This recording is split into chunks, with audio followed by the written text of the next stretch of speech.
What's up, Gerald? How you doing, brother?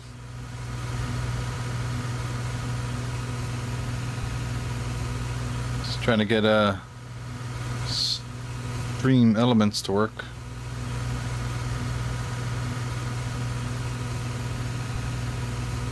How was your Sunday?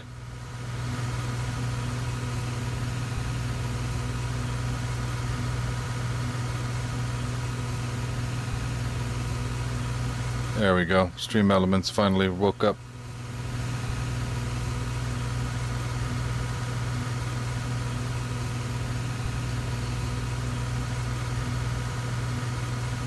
Yeah, we're headed from Charleroi, Belgium, which is a big Ryanair hub. Heading up to Helsinki. Flight plan looks like this. Into Germany, Sweden, and over the Baltic Sea.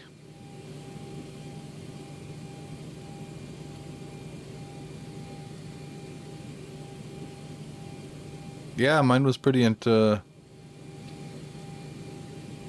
chilled. It was pretty hot here today, so kind of atypical. But yeah, it's a good day.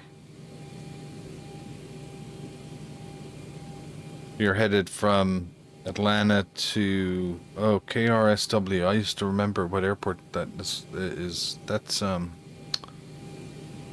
remind me what city that is again? KRSW.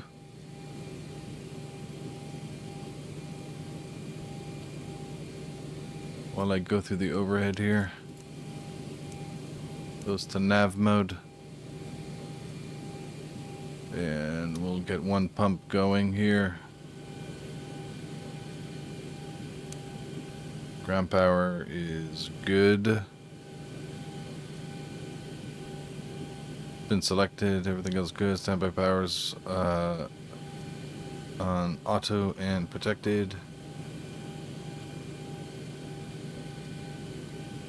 Fasten seatbelt signs on. The attendant. Fort Myers, yeah, that's right, Fort Myers. Alright, that's a short one. Atlanta down to Fort Myers, Florida. That's a good one. Leave the window heat off. Get the probe heat on. Engine 1, engine 2 hydraulic pumps, we'll keep those off until we get the engines sparked up.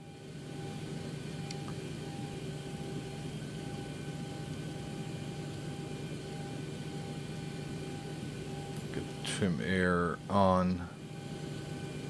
Recirc fans are auto. Get the packs to auto. Isolation valve auto. So according to the OFP, we are 867 air miles. Flight level 370. So we'll put that in here in the pressurization panel. And we'll get our nav lights on outside. Home page. Gotta get the fire test done so I can start the APU. Yeah, I'm sure you'll have a good flight.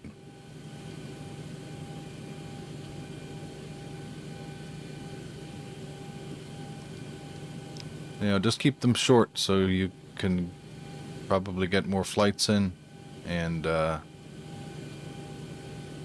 kind of get an accelerated path to learning the routines. We're just gonna squawk 1000 actually, because that's pretty much what's common in Europe. Okay. Let's do the fire tests.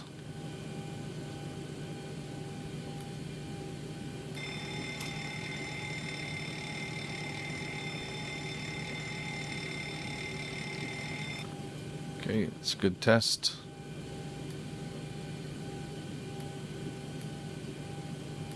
APU test is good. Get this APU going.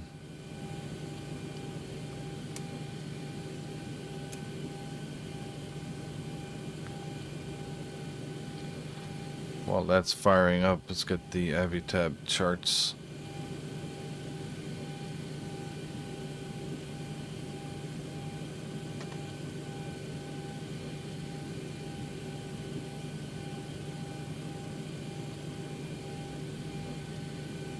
Need the airport chart in Charleroi, and my departure. I'm going to be taking runway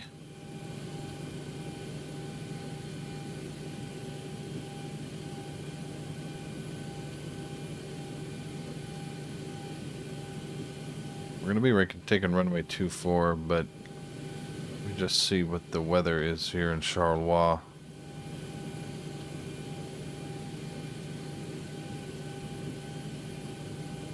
Yeah, winds are variable, so we'll just take the easy route and don't have the long taxi to runway 6. QNH is 10-11. We'll set that up.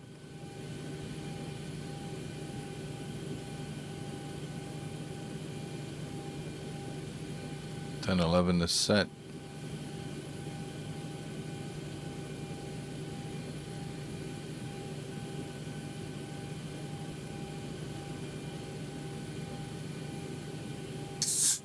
Did you get up to anything fun today?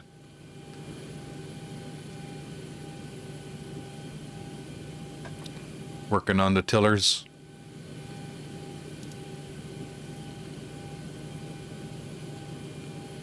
Okay, we'll take out the APU generator. 113 volts. Frequency 396. That looks good enough to me. We'll accept the APU.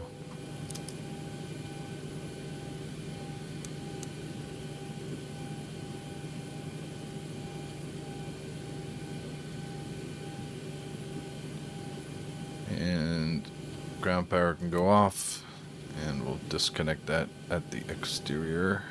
Ground services, disconnect GPU. Go back to AviTab. Before I jump there, let's have a look. So Sierra Papa India 6 uniform departure.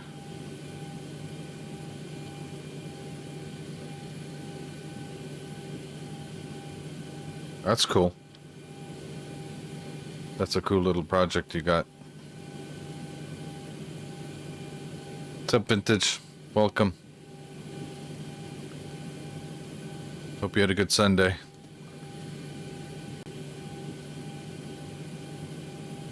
We're just getting set up here. Early stages. Got the APU started. And getting my school bag together here in the EFB. So we are on the Spremont 6 uniform departure, which is going to be straight to Charlie India 001, and then a right-hander to the, a left-hand turn to Charlie India 006. Got a couple of speed and 1 altitude constraint, and then it's direct to the Spremont VOR.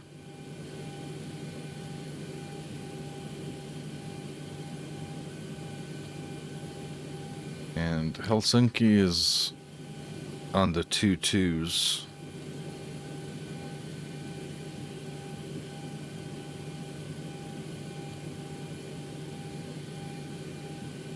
Oh, nice. That's a big nap. It's good that you got it in. So we've got the Divam 5 Alpha arrival for 2-2 left.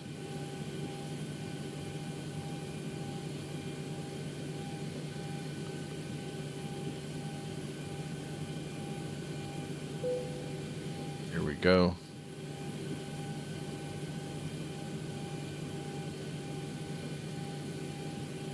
divam, Pexin. Got some constraints there. We'll take a look at the constraints later. Arrival ends at Kenon, 220 knots, 3000 or above.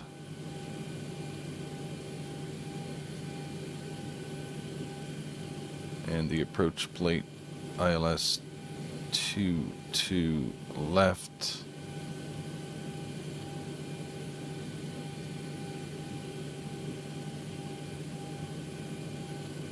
Bifix is the initial approach fix and the initial fix in one. And Tixhead is the final approach fix at 3000 to capture the glide slope.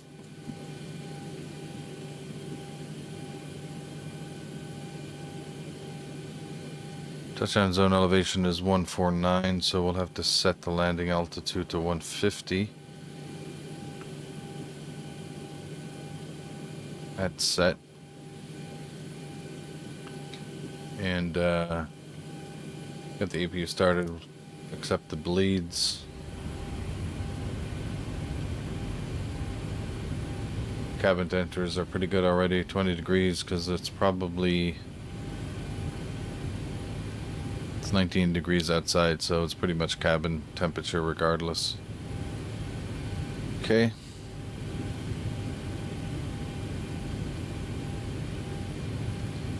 And we'll just wrap things up at the charts here so we can get the fuel, airplane fueled up and the passengers on board.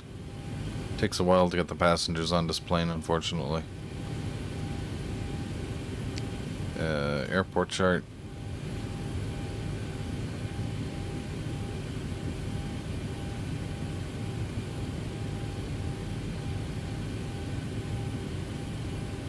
That's right, you guys eat late. 22 left. 11,000, just under 11,500 feet. No displaced threshold on the arrival side or on the approach side. And I don't know what gate we're going to get yet. But we will get the parking stands chart out while we're here. Alright, that should be all the charts we need. Let's get the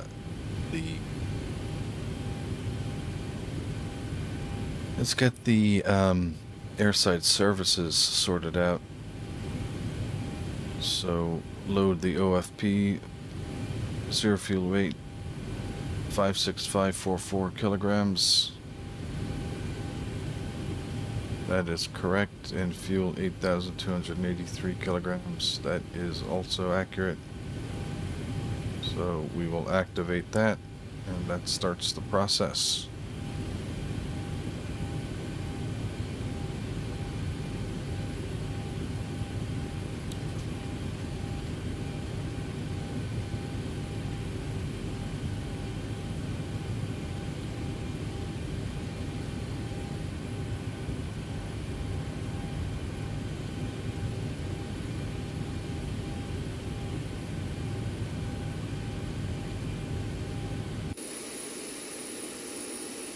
Yeah, I'll get rid of the other stairs because Zibo never really finished the logic on the whole ground service vehicles as a whole. The stairs thing is a bit weird, so we'll retract those stairs.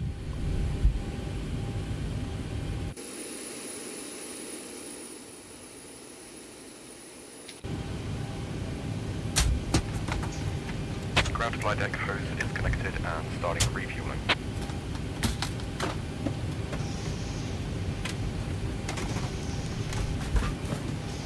Okay, refueling is started, but I can't take passengers on until the cleaners vacuum the airplane.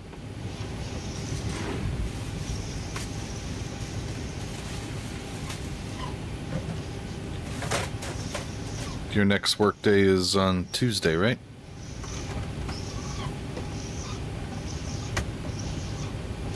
I'm gonna jump into the FMC and get this thing sorted out enter IRS position. Okay, so let's go back to my airport chart for Charleroi, and north 5027, east 427, north 5028.1. It's close enough. That's obviously okay. We'll take that GPS coordinate and drop it in here. Echo Bravo. Charlie India.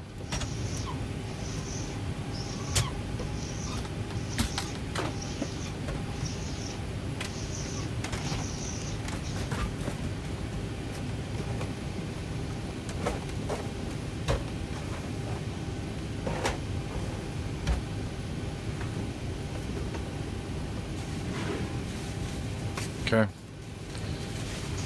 That looks good. Go to the route page. Echo Bravo Charlie India to Echo Foxtrot Hotel Kilo 01. Runway 24. We are Ryanair 61 Alpha Tango.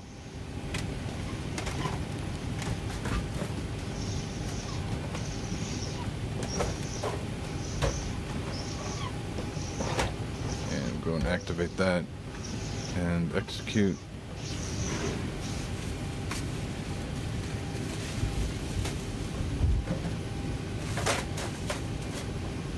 Yeah, switching your tiller to your side stick. If you're flying a yoke aircraft, if you have a yoke and you're flying a yoke aircraft and you have a side stick, you should use the side stick as your tiller. And vice versa, if you're flying a stick aircraft and you have a yoke, you use the yoke as the tiller. Those rudder pedals are brutal. I remember back in, when I used to use rudder pedals to taxi. It was a disaster.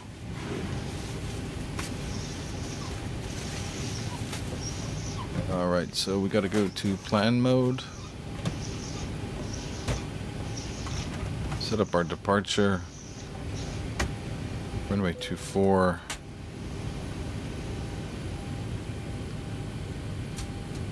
That's good. Execute. I think I can take the folks now.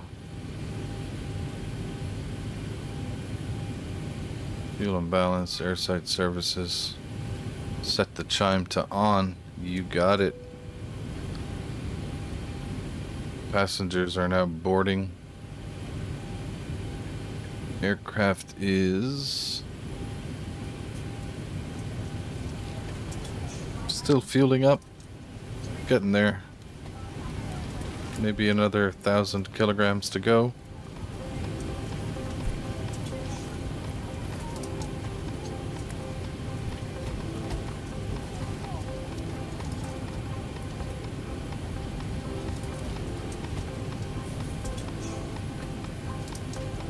IRS alignment should be done already. Yep, IRS alignment is done. So we can put the yaw damper to on.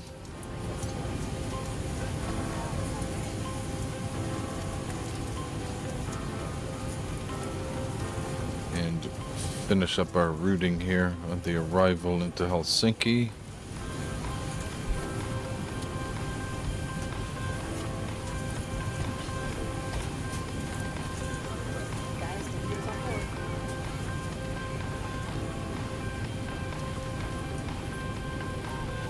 Yeah, you can still use, even though you're using the side stick for the ailerons in the Airbus, you can still get away with using the side stick as your tiller as well.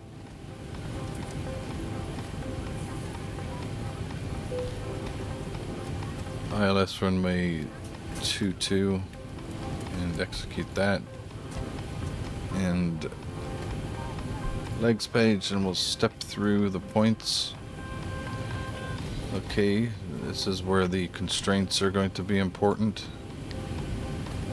Zibo is usually excellent at importing the chart speed and altitude constraints. Ground to flight deck, fuel is all loaded up and you are good to go. Cheers, mate. Charlie India 001 max 220 knots.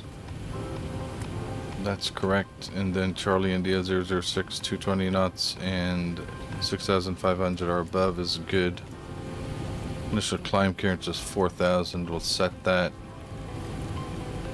Just make sure, yeah, there's nothing going on. It's very early in Europe to be expecting controllers.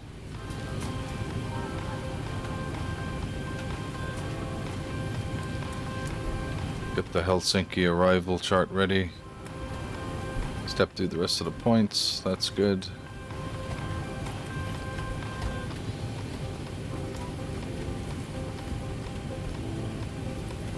Oops. Okay, so we have Pexin, we have Divam at flight level 100 or higher. That is in the FMS, that's good. And then Pexin is 250 knots or less. That's good. And then the next one will be Vemi at 220 and then Kenan at 220, 3,000 or above. Which is there, and that is good. And then Kenan, it's vectors to bifix to get on the final approach course. So the route is all done. Go to the init page now, get the weights sorted out. Cruising at 370. Average cruise wind is 250 degrees at 57.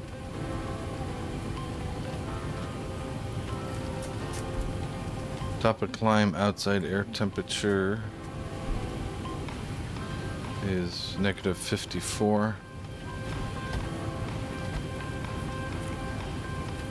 Transition altitude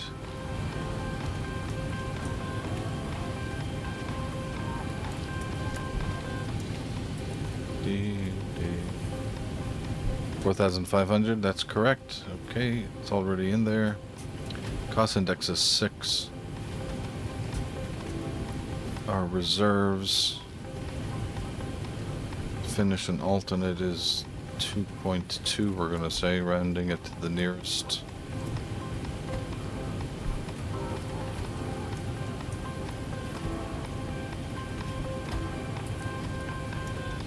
Where's Rovaniemi?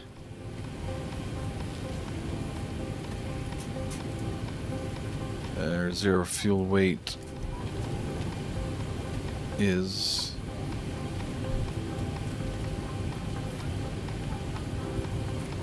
can't use that one yet. I gotta go to the airside services. 56.5 and the planned fuel is 8.3.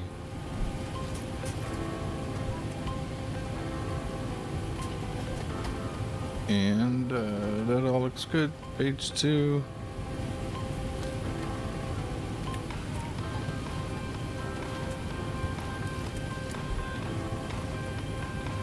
Perf limits are fine. Execute. Now we have to wait for the passengers to get on board to find out what our CG is going to be.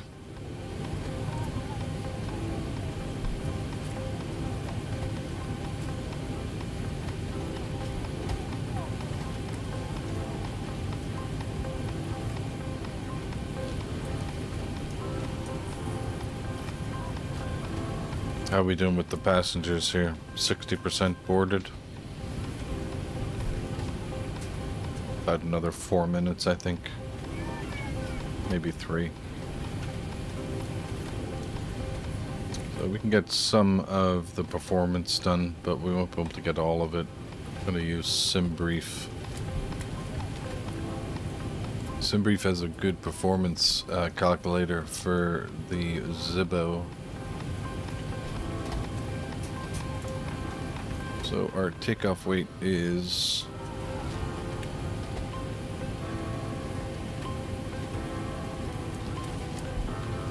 be about 64,600, I'll say. Yeah, 64.6, that's good. Temperature's good. Oh, northern Finland.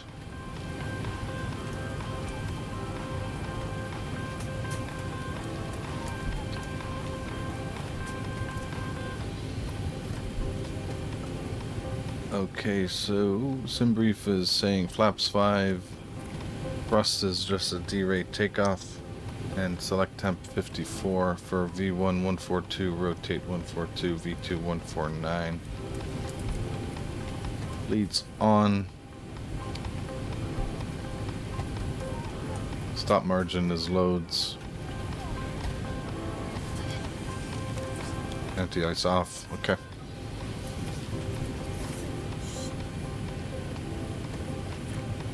So D-rate takeoff is already selected. We'll go for climb. Actually, what's our first constraint again? On the departure. 6,500 or above. So, Charlie India 001.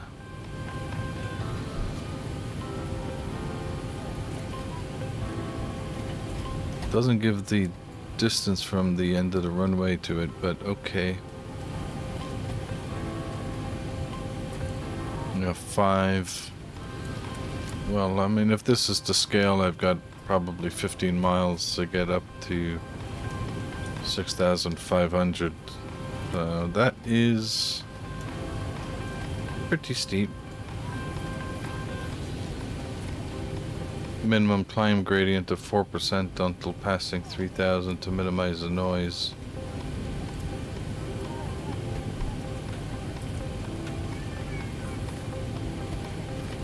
Alright. So our select temp is 54. And then, so the thrust reduction is 91.6% N1. I'm gonna do a climb. I'm not gonna do a climb 2. Takeoff flaps are 5.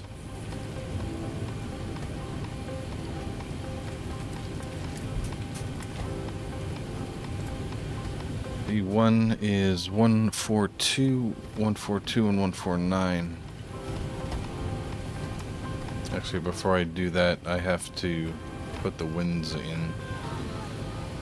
So I think winds are still light and variable. Okay.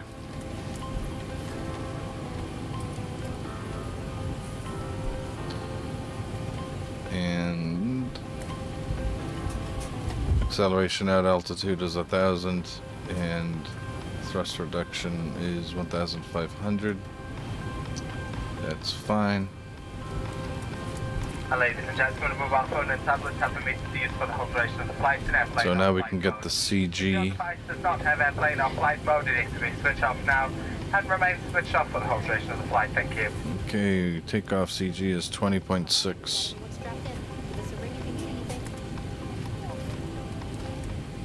So trim is 5.3. Actually, it's pretty much there already.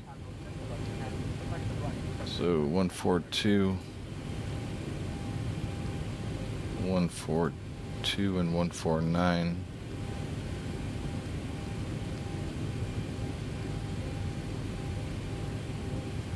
Okay, weights are done. Init page is complete. Weather is on board. Route is done. And performance numbers are done. We'll have to set our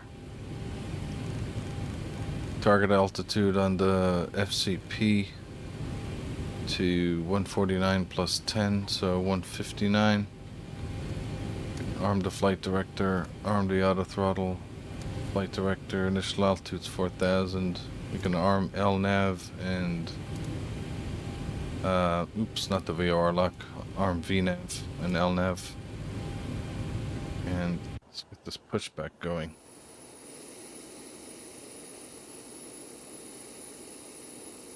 Looks like we'll be taking the red line. Don't cross the red line, guys. Ground to cockpit.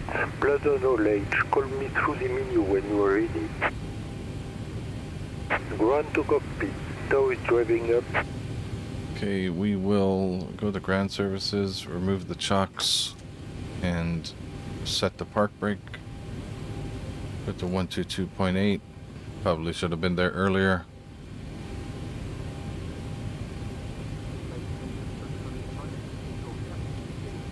Okay. And All beacon doors on. hatches are closed. Ready to connect.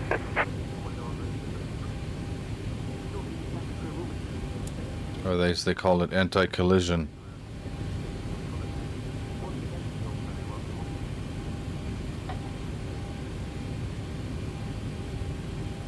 I need to print out a normal checklist for the 737 and then head to FedEx to get it laminated. I've gone total nerdy. I'm going with normal checklists that are laminated on 8.5 by 11, and I have them on my wall here. Tow connected and bypass pin inserted. Release parking brake. Park brake released. Starting pushback and you may start engines. I'm crazy late for this flight.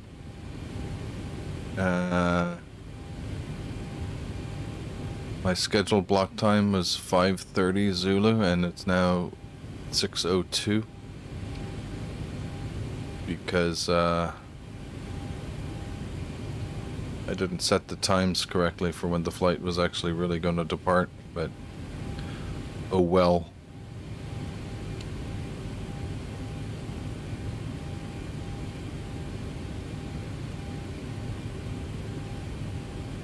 The auto brake on RTO.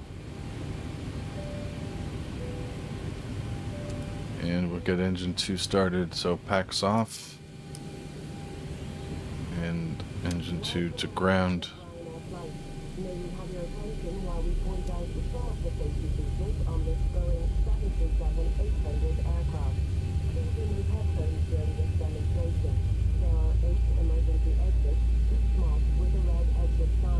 Alright.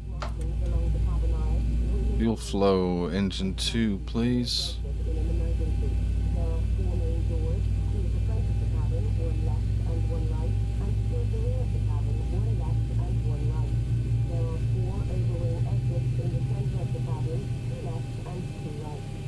See the Gen 2 generator here.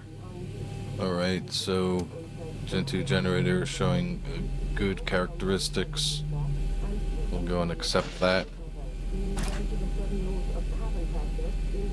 And Operation complete. Set parking brake. continuous and engine 1.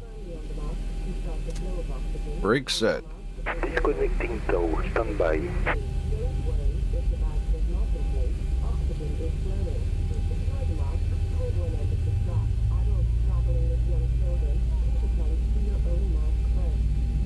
And 220 fuel control switch on.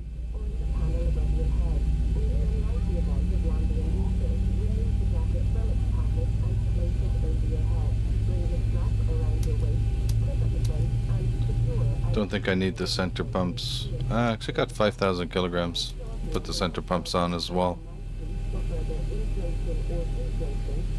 And Gen 1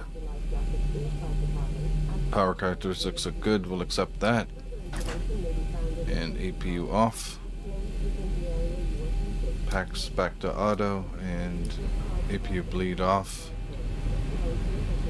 And TR1 looks good, TR2 looks good, and TR3 looks good. Alright.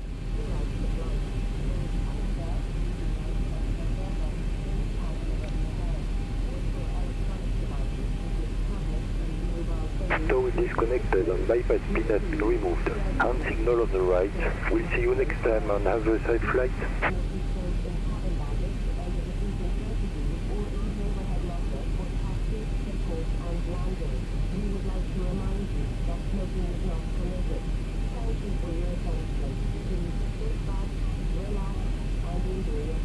Don't remind me of food. I'm hungry. Alright. Got the signal. Yeah, we did. Flaps going to 5. We'll do flight control test. Full up. Down.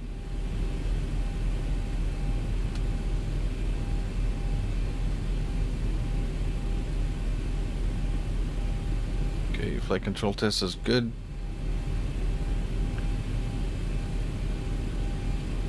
Not much of a taxi briefing here. It's pretty simple. That's cool. I have leftovers. I have some hummus and pita bread. So we are gonna take Mike 7 to November 7 and be out the door. Secured. Have a good flight.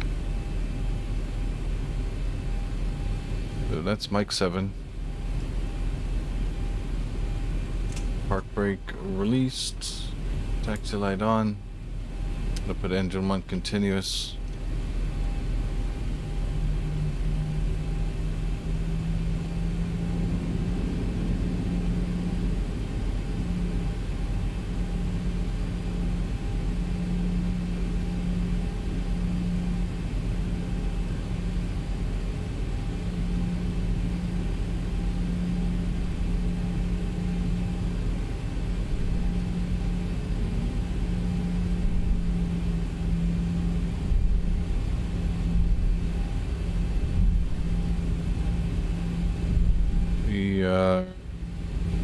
Gosh, that sun is so bright I wouldn't see landing lights anyway. Yeesh.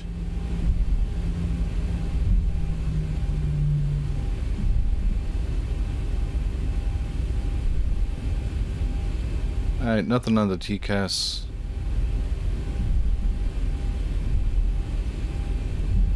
Right looks clear.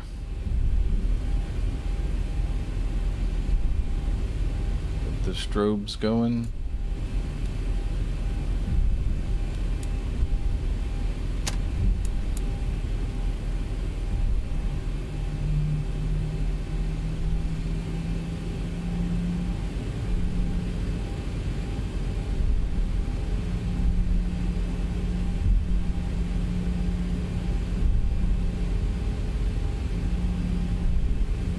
Is X-Plane better than MSFS?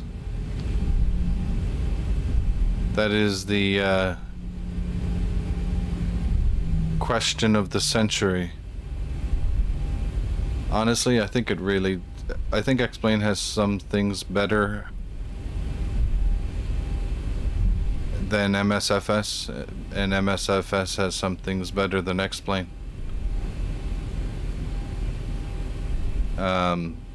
MSFS is certainly the most popular.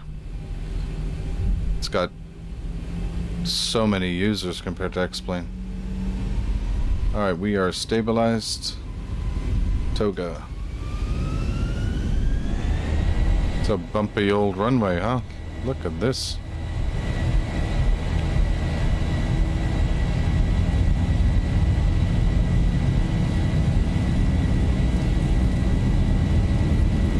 $80 knots. 80 knots. This runway is built on the side of a hill.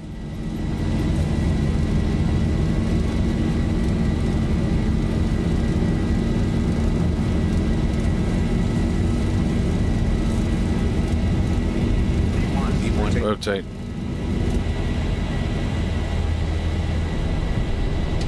Awesome, Bree. You're up.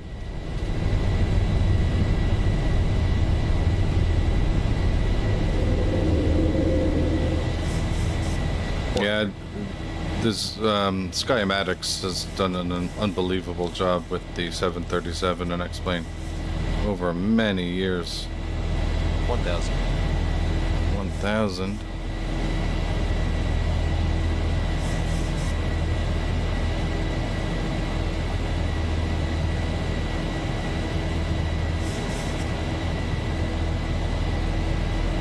We're gonna continue our climb up to 10.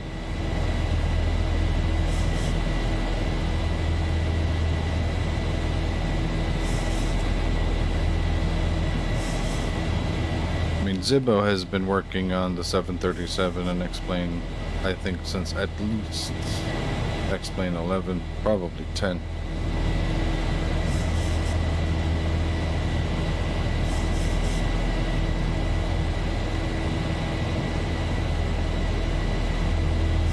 We're getting a fuel warning here because the center tanks are running low, but that's not a big deal.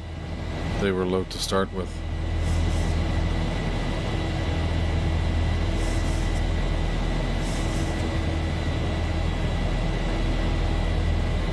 Standard barometric now.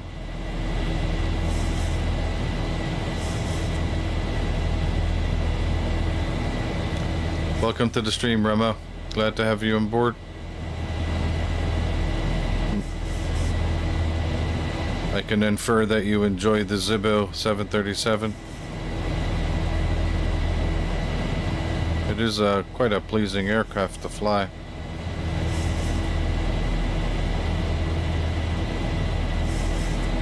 I'm not quite following the flight director here because I want to get up above this altitude constraint,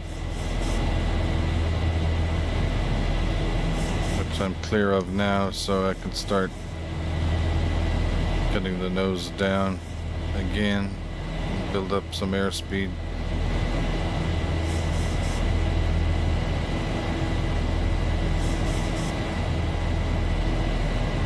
Go flaps 1 or 2, I should say.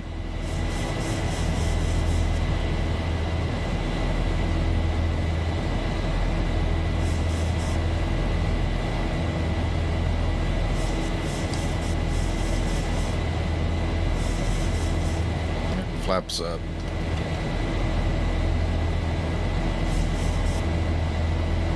Yeah, you know what, Vintage? I watched your stream from my computer as well. I'm actually using a OLED large television monitor, and I could see the details so much better on your stream.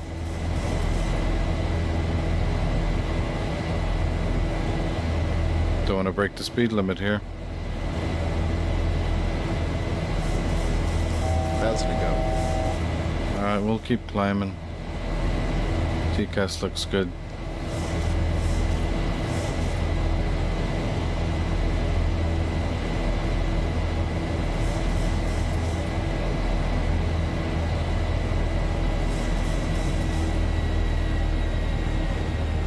Flight level change.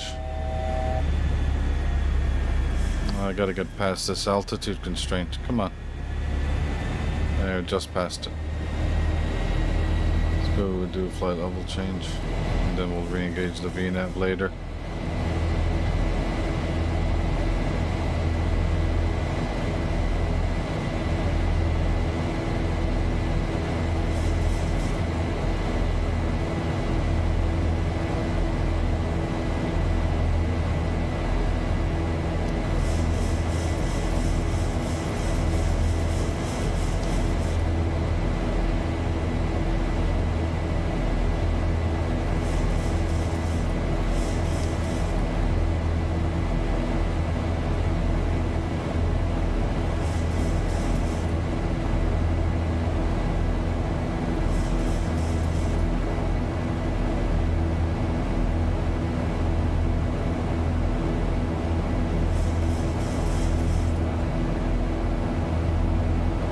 Set the autopilot.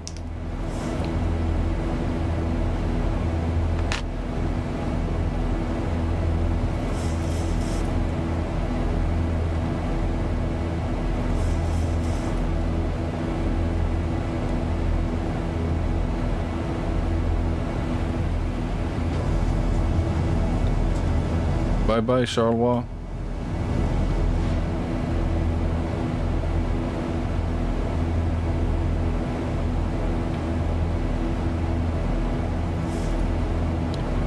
I agree with you.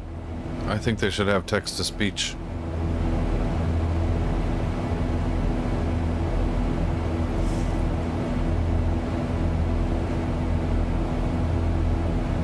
I'm a disaster typer as well. I'm absolutely a disaster typer.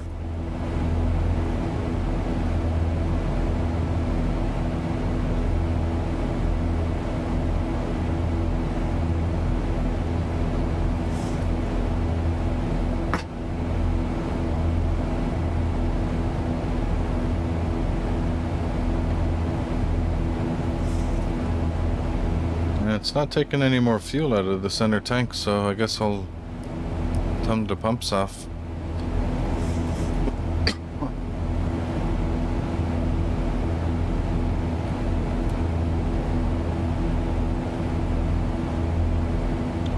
Go VNav.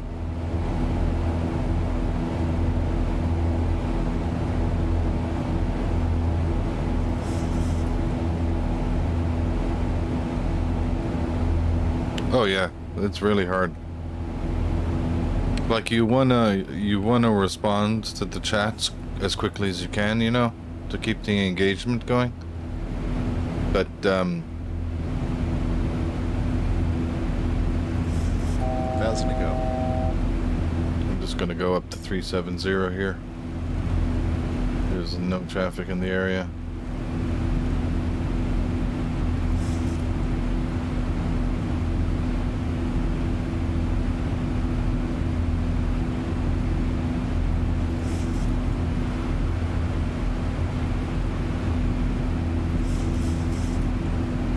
Nothing going on VATSIM, which is not surprising.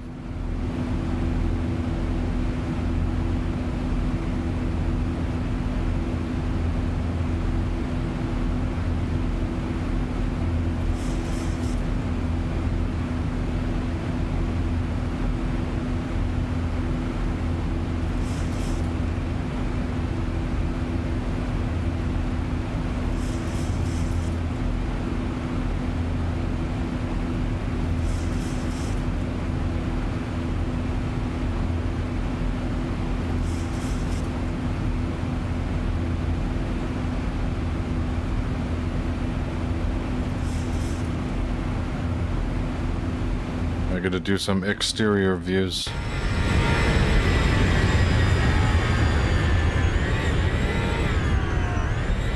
I love doing this. I love sending the camera far away,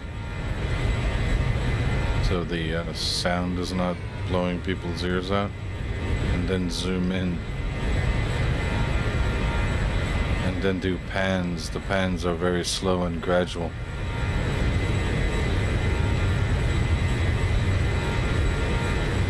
Kind of an interesting perspective pan. The terrain is moving quickly through the pan, but the aircraft seems like it's rotating very slowly.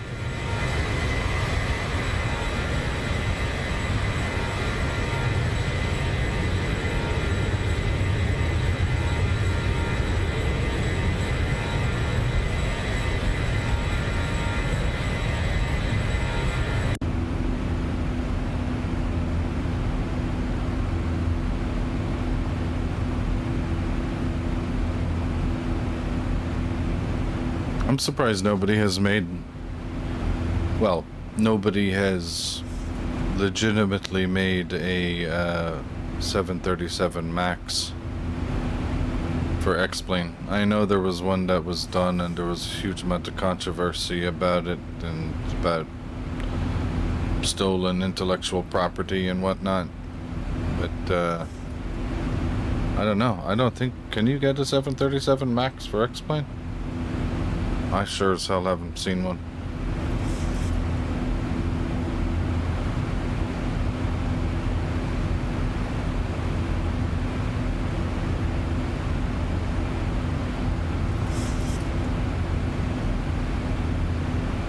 There's one being made, yeah.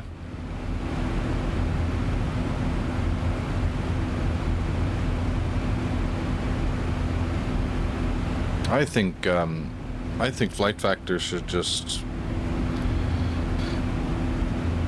try to get a monopoly on the Boeing, all the Boeing aircraft. I think they should go in. They should go and do the 737. They have the 57. They have the 67. They have the 777. They're working on the 787. And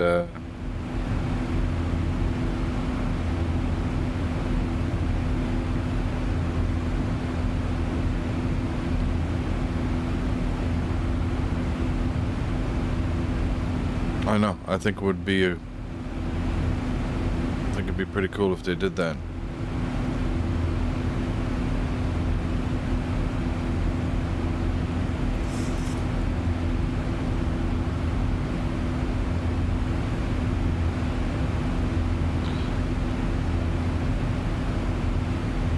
So we're gonna try to improve our geology here.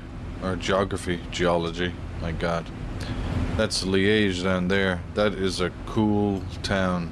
I spent a couple of nights in Liège. It is a cool place.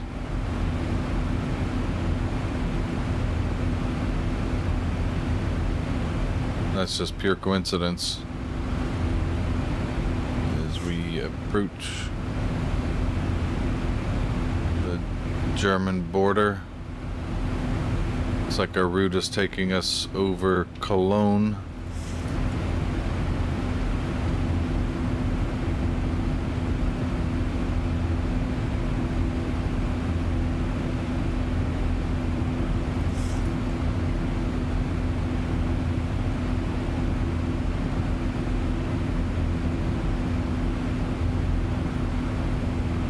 Wow, the first signs of air traffic control, except it's a tower at some airport in Germany.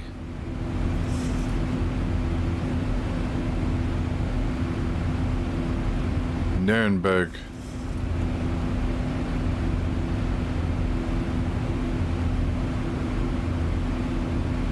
Oh, so there was one for X-Plane 11, but the developer didn't port it over to X-Plane 12.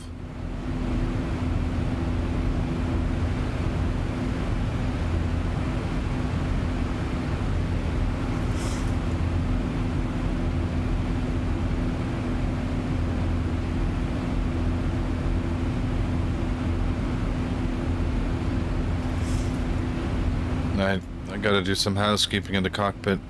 Don't need these lights anymore. Engine start selectors can now go to off.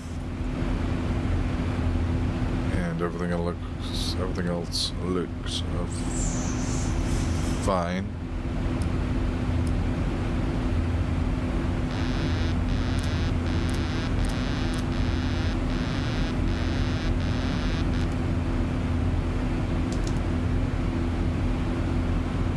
I just turned off my hydraulic systems. Probably wasn't a good idea.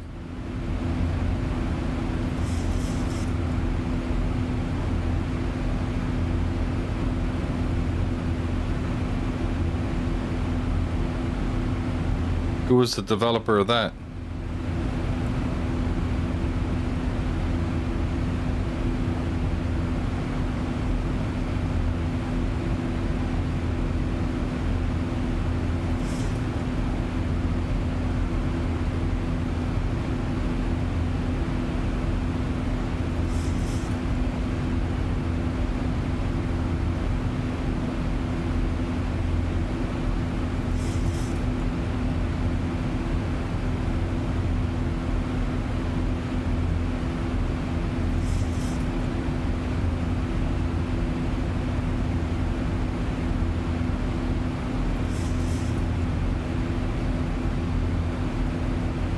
What's pilot AC? Or ATC? Is that a oh, that's a AI ATC? FlyX. I never heard of FlyX.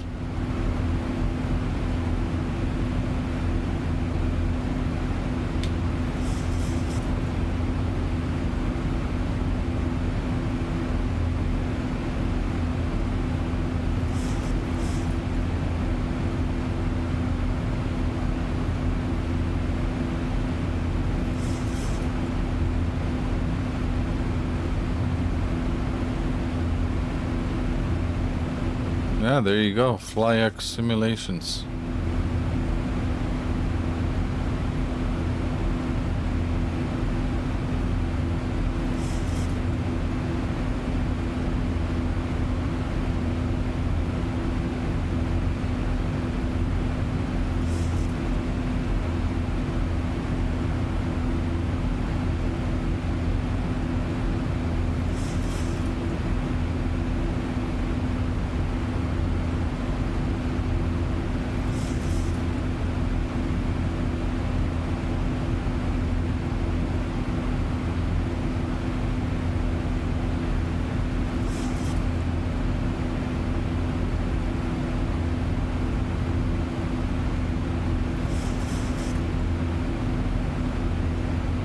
Yeah, they released it once and that was it. Version 1.0, December 1st, 2019. Yikes, that's it's nearly 7 years ago, bro.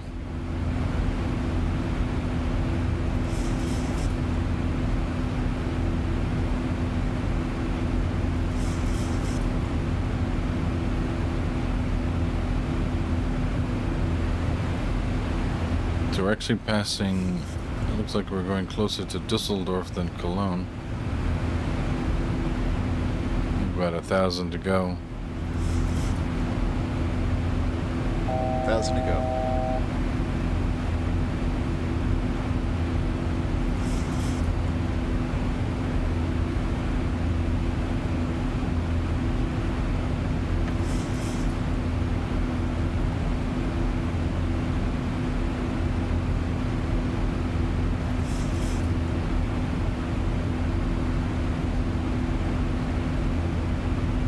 FlyX makes scenery for yeah, you know, there's a lot of developers who just walked away from X-Plane. I'm sure.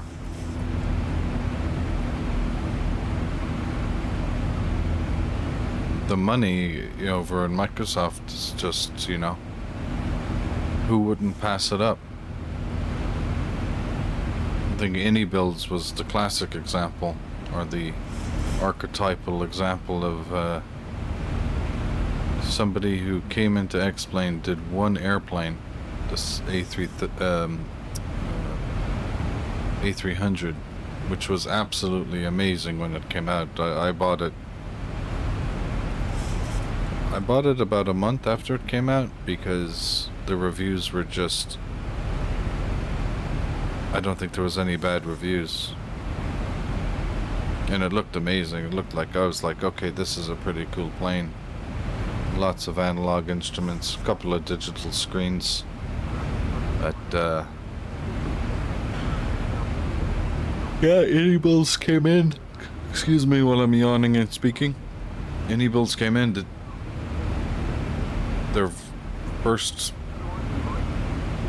at bat in X-Plane, and they go and hit a home run, and then said, yeah, you know what, we're not going to play this game anymore. We're done.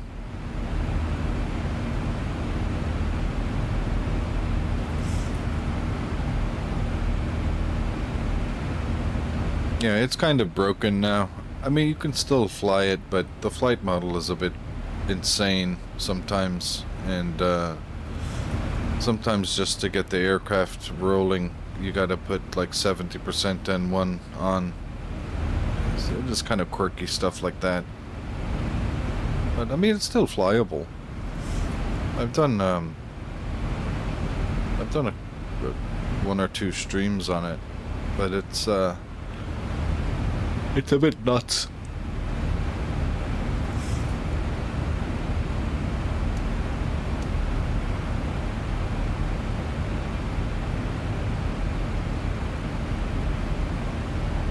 Oh, you just bought it right now?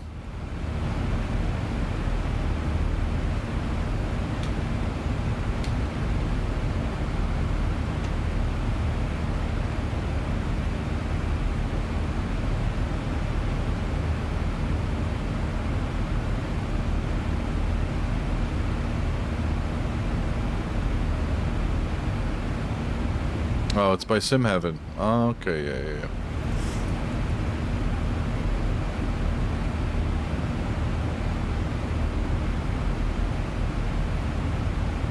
Dang.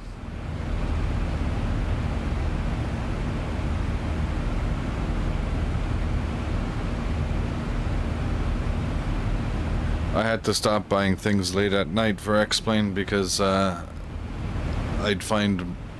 be watching the sunrise and I hadn't got to bed.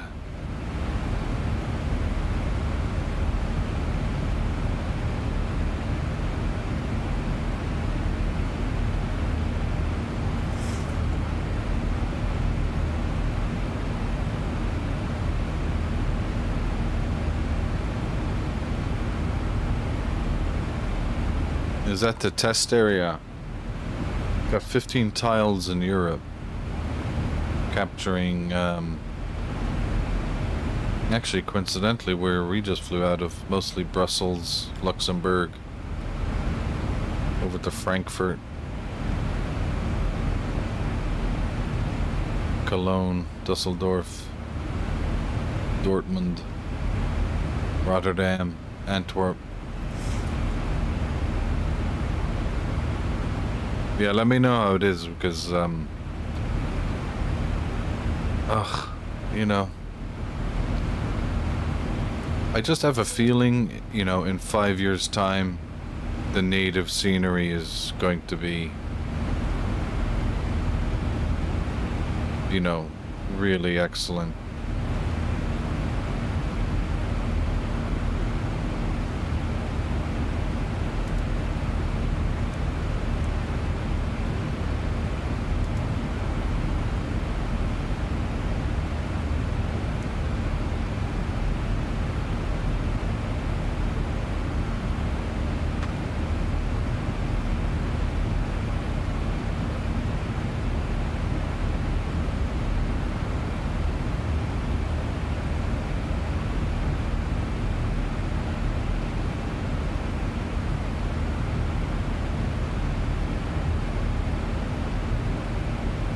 So they have all regions available.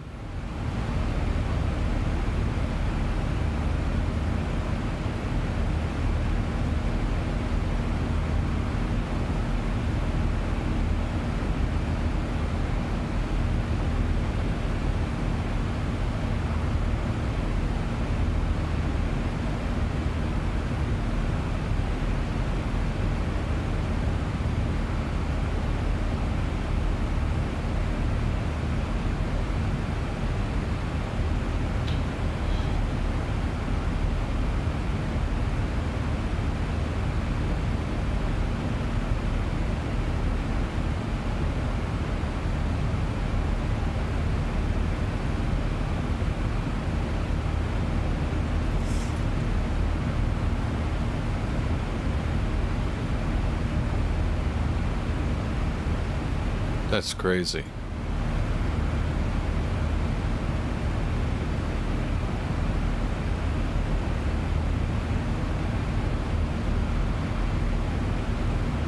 Where did you get it? From the org store?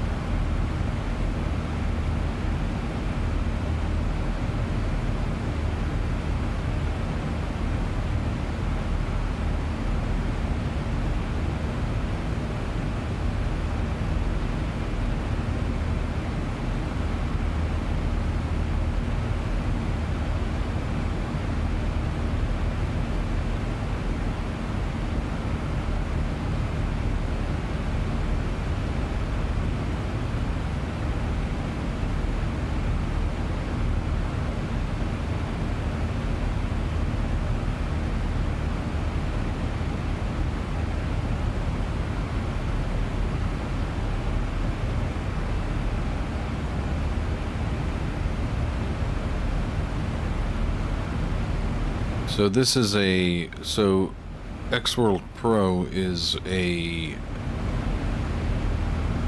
basically a whole new auto gen. It's saying it expands the default auto gen scenery using wheelword data from OpenStreetMap. Microsoft building footprints and advanced global building data sets covering nearly all buildings worldwide.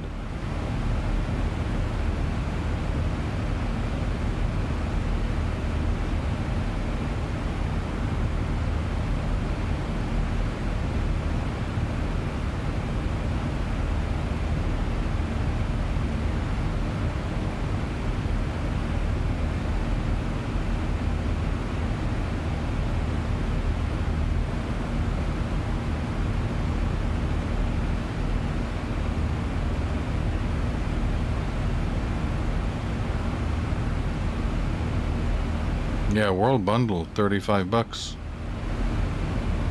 That's a good deal.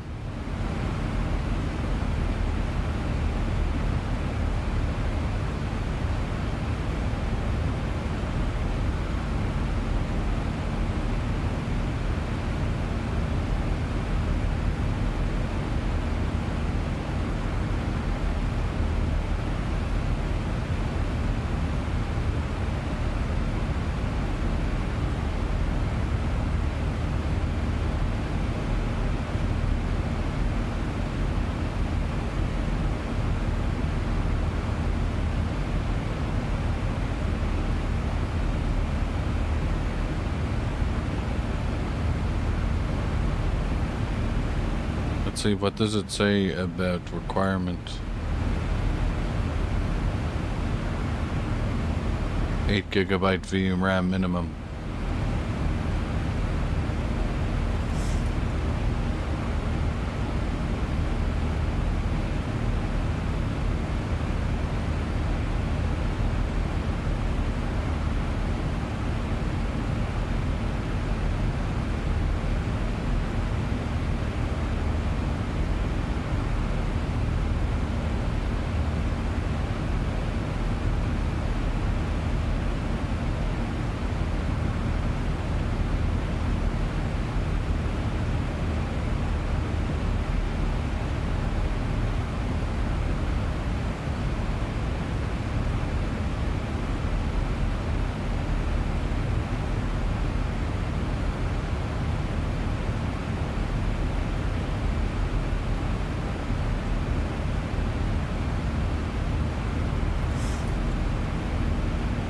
I know. I think I'm gonna want to see what this new mesh update in X-Plane is gonna be like.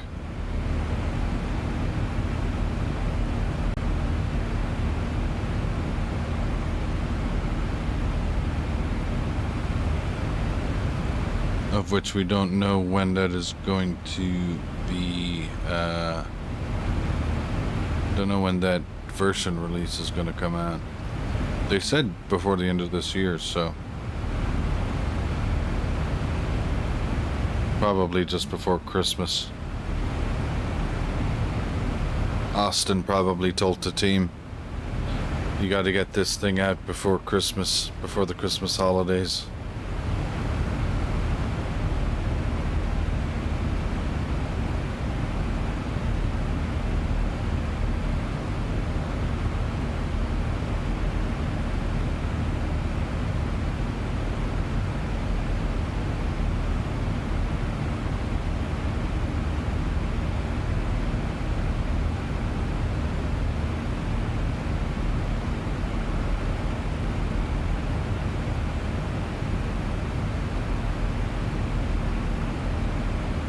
We are 633 nautical miles from top of descent, and we have a very nice tailwind of 52 knots, giving us a ground speed of 485.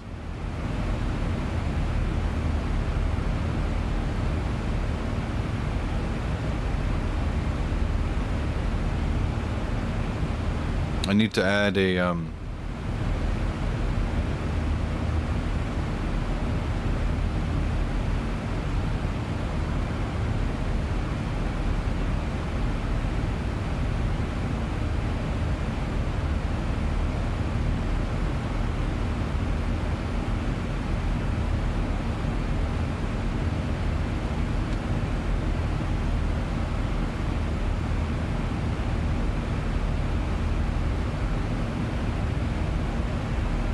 I need to add an anemometer to my overlay.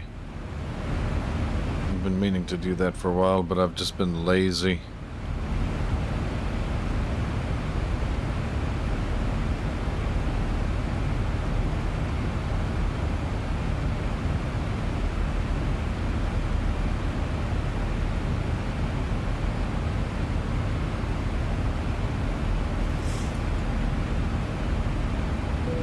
Oh, did they actually come out and do the update? I know they got the guy over at the Combined Fleet. I can't remember his name. To help work on the flight model.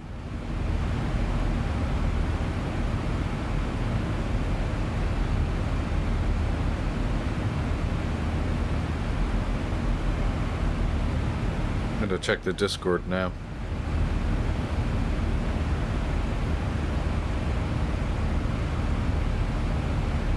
Oh wow, literally hot off the press, bro. 11:32 Pacific time. 10 minutes ago.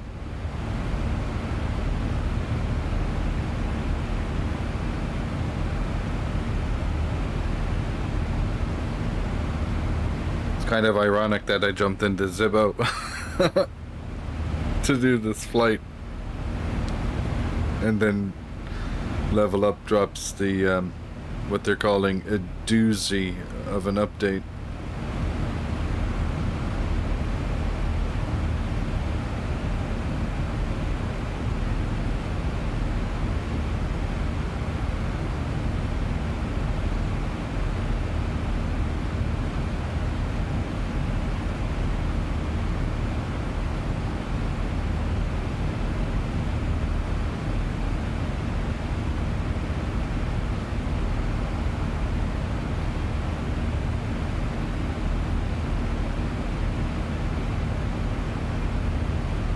Yeah, I know. Well, that's just going to be brutal now. The thing is, sometimes these updates... Question is, does the update include all variants? I'm trying to read it, but I left my glasses in the other room.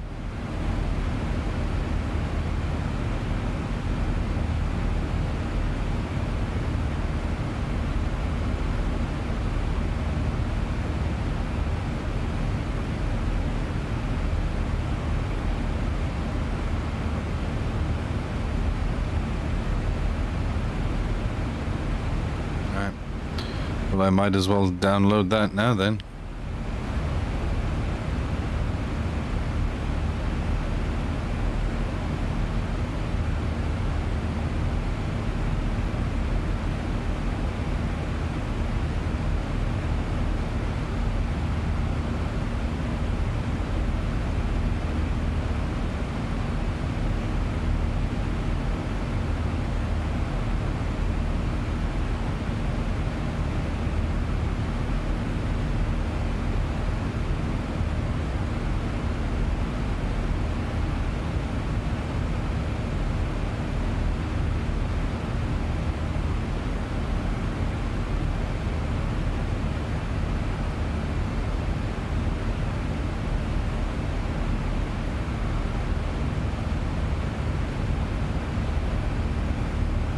Yeah, do some Ryanair hard landings. And the new Level Up.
So am I losing my eyesight because I can't see any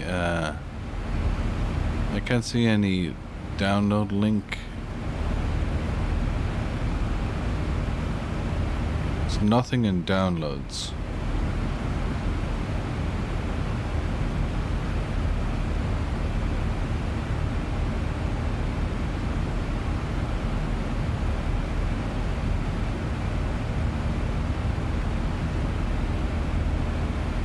I guess you gotta go to the Threshold site, I'm assuming.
Trying to see if it's on the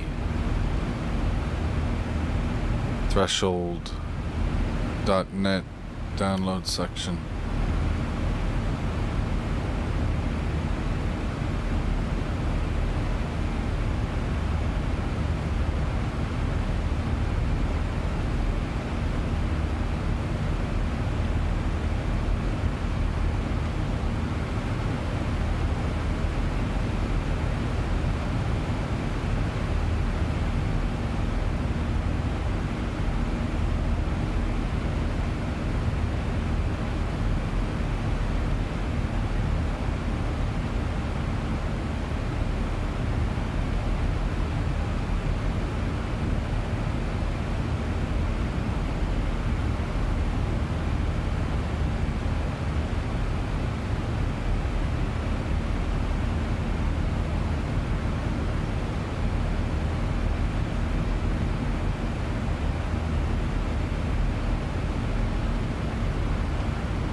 This is wild.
I'm not seeing it on threshold.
Yeah, I don't know. That's weird.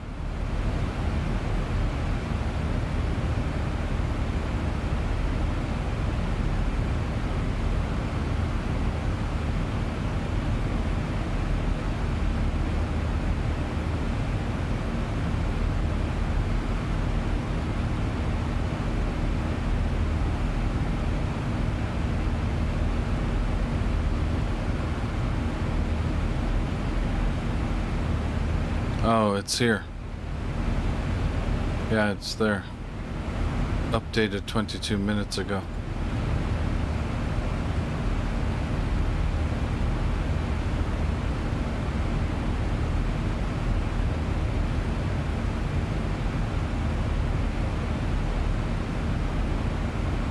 Let's make sure. Yeah. You can download it.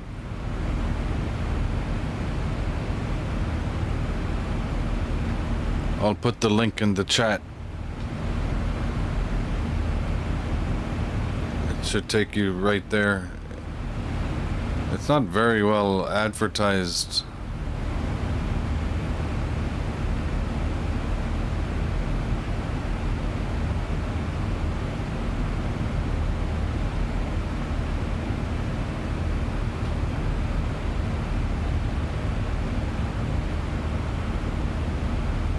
Just click on the link in the chat.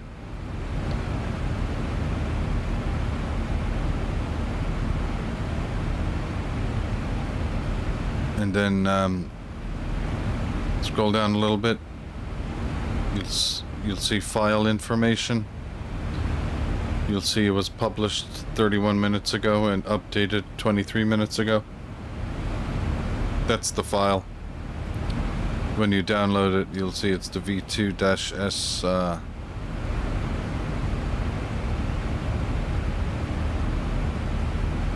V2-S1.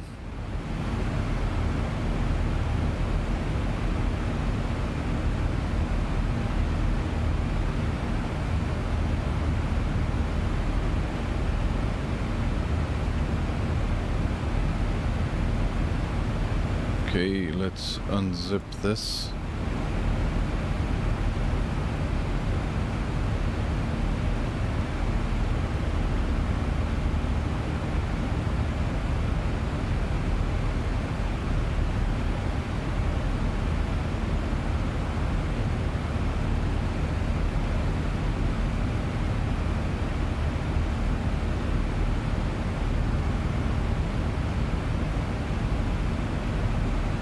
Well, I'm going to have to build all new SimBrief airframes for these guys. Yeah, they have the 9, they have the -6, the -7, the -8, and the -9. They have the whole lot, bros.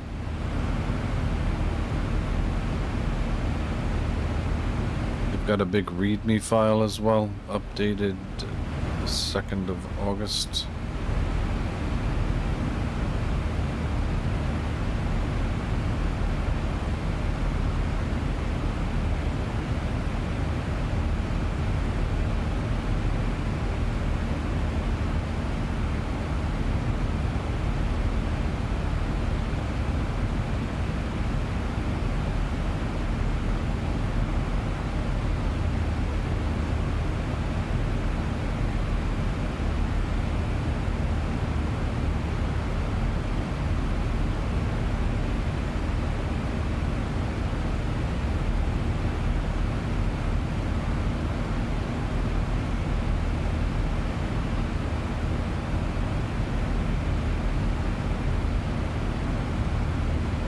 Yep.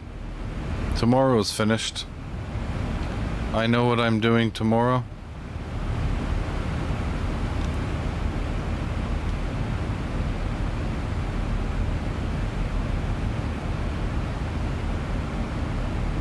Yeah, you gotta piece them together.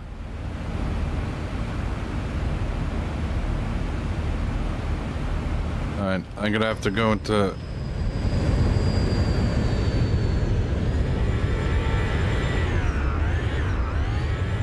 I'm gonna have to go to scenic mode here, guys, as I step out to get some pita and hummus warmed up.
Alright, I just threw some pita bread into my tummy.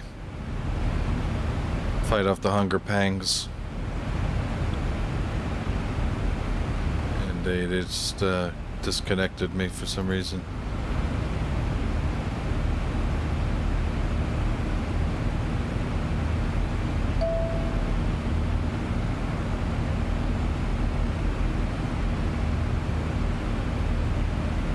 Yeah, they had a DDoS attack at VATSIM today.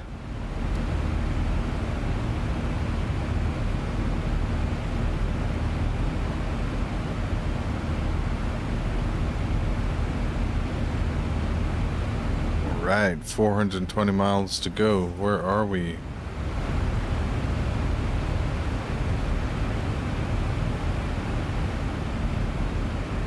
Onwards to Sweden.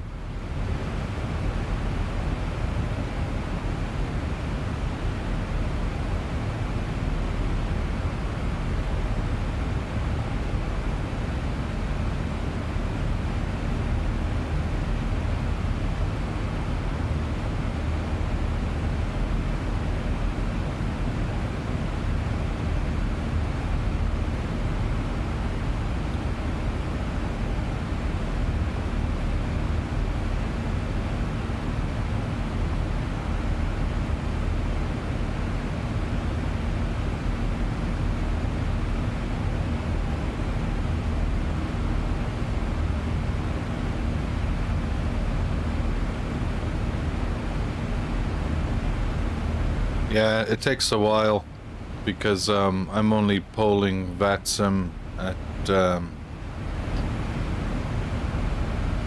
can't remember. I think I'm polling VATSIM every minute. It doesn't happen instantaneously.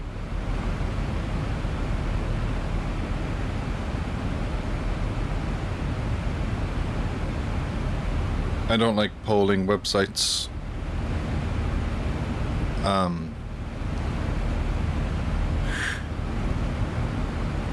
Without putting a timer in the loop. Otherwise it'll just poll it at a, you know, 1,000,000 times a second, and websites don't like that.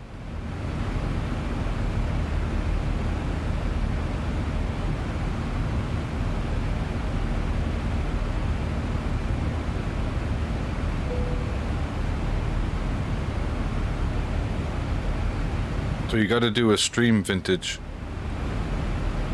showing off X World Pro in the Seattle area.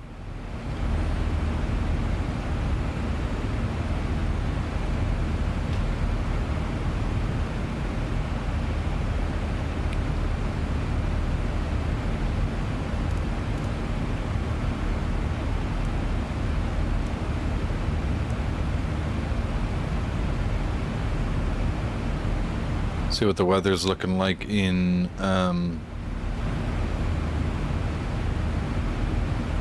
Helsinki.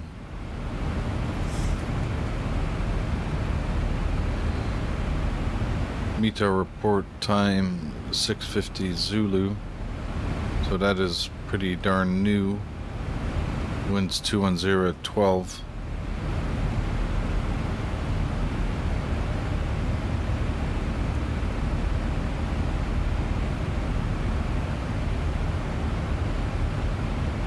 Visibility is 10 kilometers, few clouds at 3,700, temperature 19, dew point 10, 1016, no significant change.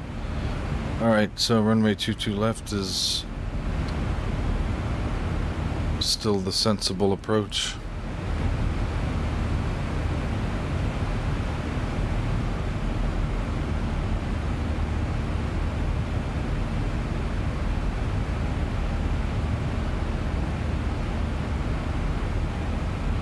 So new flight models for all NG variants in this update. Re-engineered airfoils to improve cruise, stall, takeoff, and landing performance. To be honest, I was really disappointed with the landing performance of the last version of the level up. I didn't think it was actually flyable, so I went back to Zibo. I mean, it was flyable. I never had problems with takeoff or cruise or descents or climbs, but the landing performance was bananas.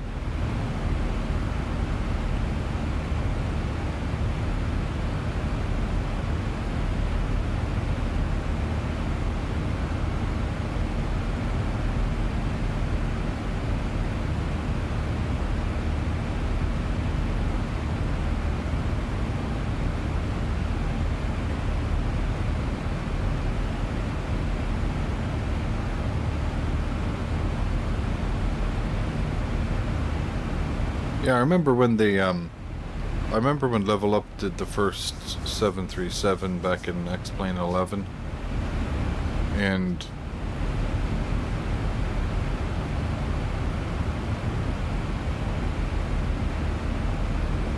you know, there was a little bit of talk about it, I think, in the community, a little bit of excitement. It was interesting how Threshold were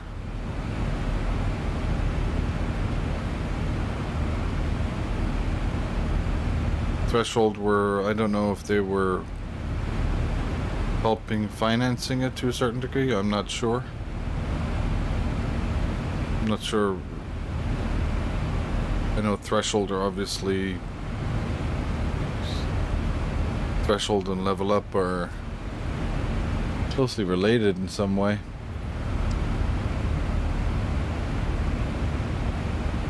But when it came out in X-Plane 11, I was like, wow, man, this is incredible what they did with the textures of the cockpit and the fuselage. And as far as I remember, in X-Plane 11, right off the press, the flight model was excellent. So I was really excited to hear when they were going to get the X-Plane 12 version out, and yeah, just the landing performance was it's just crazy. As far as I can remember, it was like the angle of attack was like almost negative on final approach. That might be a slight exaggeration, but it was a lot of people were unhappy with the landing performance characteristics.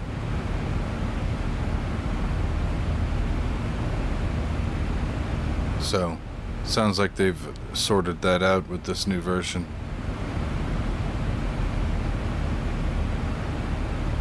Also, their EFB is really good as well.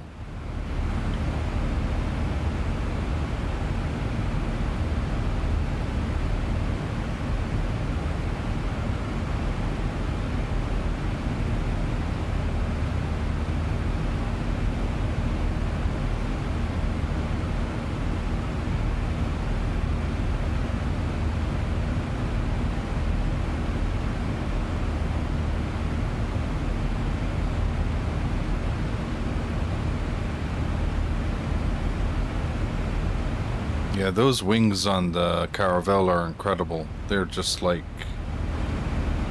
there's no kind of bow to the wing, you know?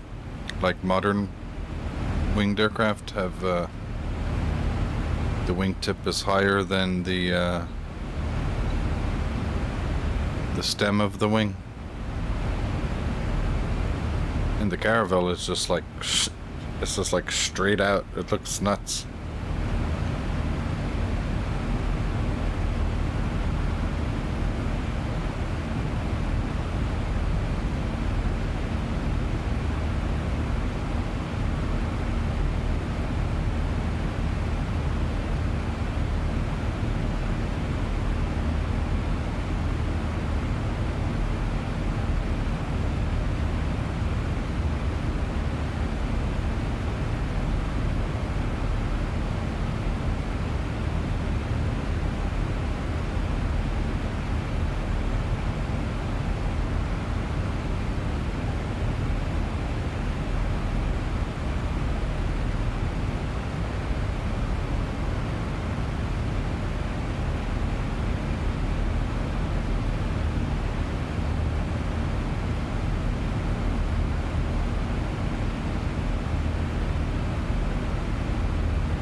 Yeah. Yeah, I'd say it was even probably designed in the 50s. I wouldn't be surprised if it was the 50s when they designed it. Of course, I very well might be wrong about that, but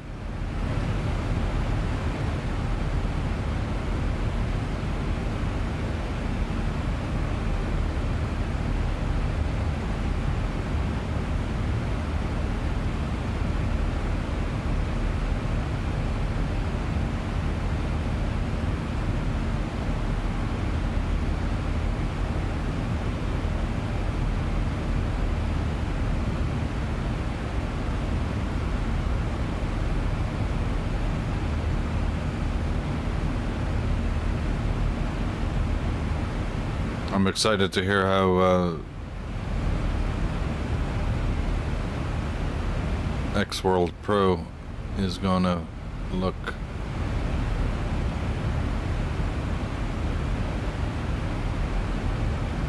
Oh nice, they gave us a data ref file for the level up.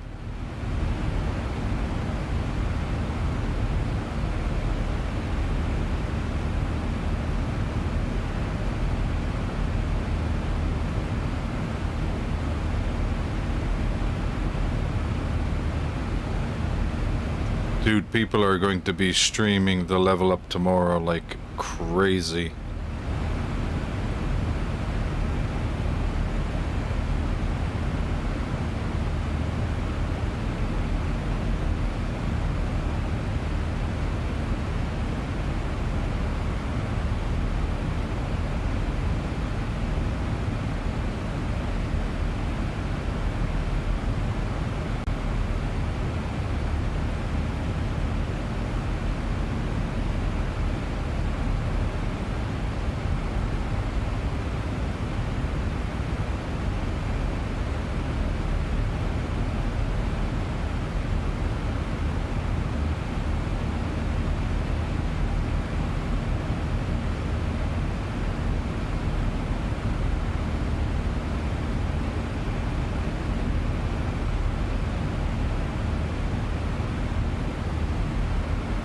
What's his name? The guy over at the Combined Fleet was doing streams a few days ago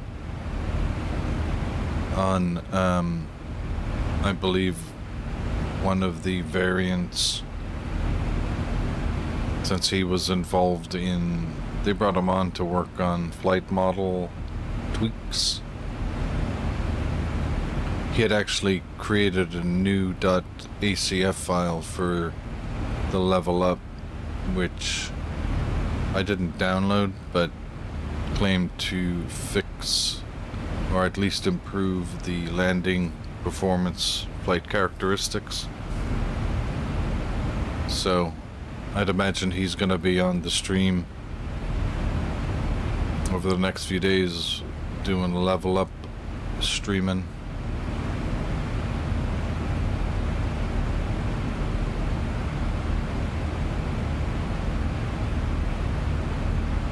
Entered service in 1960, so they were designing it on paper back in the 50s.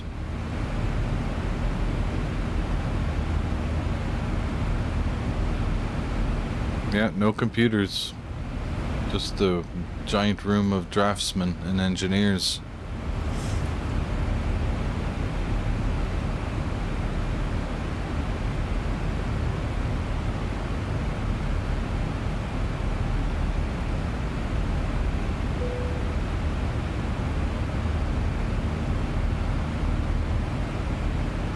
High clouds again in X-plane. You know, we've got a bogey on it.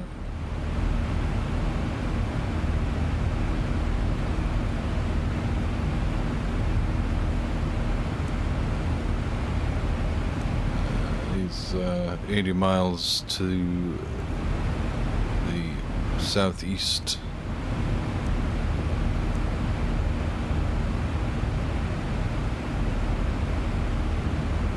First prototype flew in 55.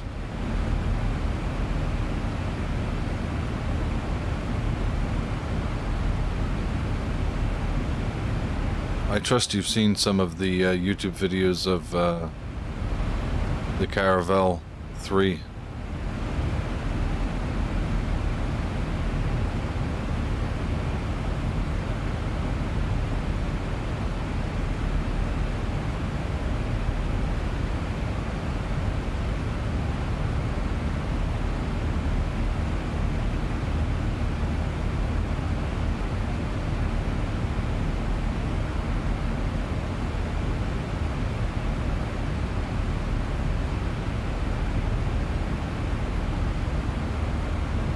Rolls-Royce engines.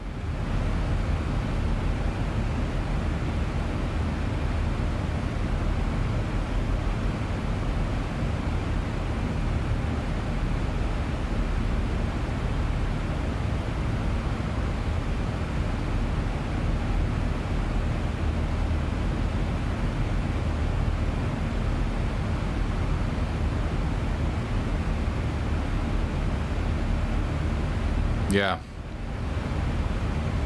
I think shared cockpit in that and like the older 747s which had the flight engineer. That would be wild.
You know the de Havilland Comet's nose profile. I wonder if Sud Aviation actually borrowed, or not borrowed, but was influenced by the nose profile of the comet, the de Havilland Comet. It actually looks very similar, the two of them.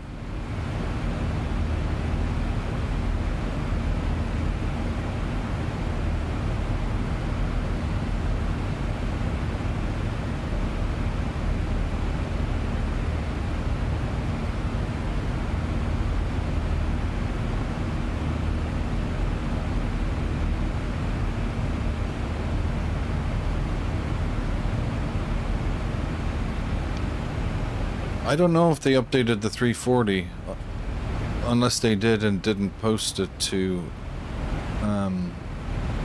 they didn't post a notification on their Discord, which has happened before with them. You'd have to go in and run the Skunkcraft, Skunkcraft updater.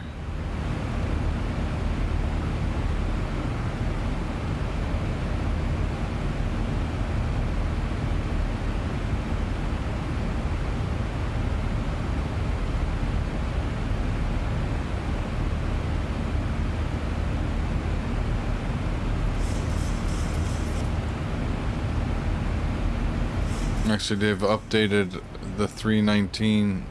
They've updated all of their aircraft.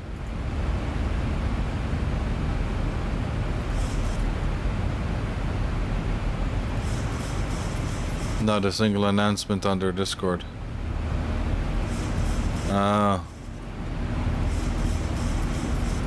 It's interesting. Usually they're really good on their Discord about updates.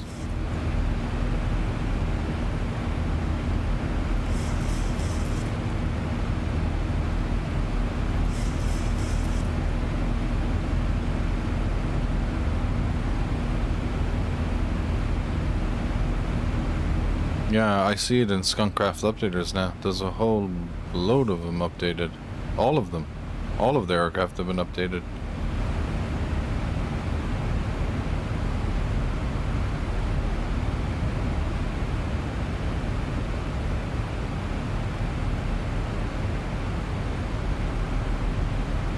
So this is weird. I have OpenSAM 5.2.2, and I'm being told by Skunkcraft updaters that version 5.0.0 beta 5 is available. Why would I downgrade?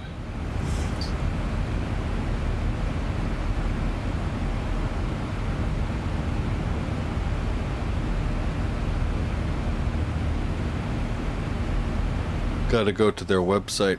Gotta go to Tolus's website where they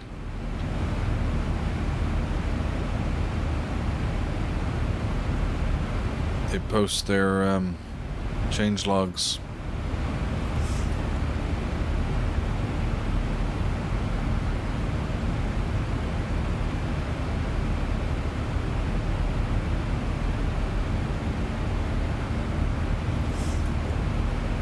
Yeah, that was me. I was the one.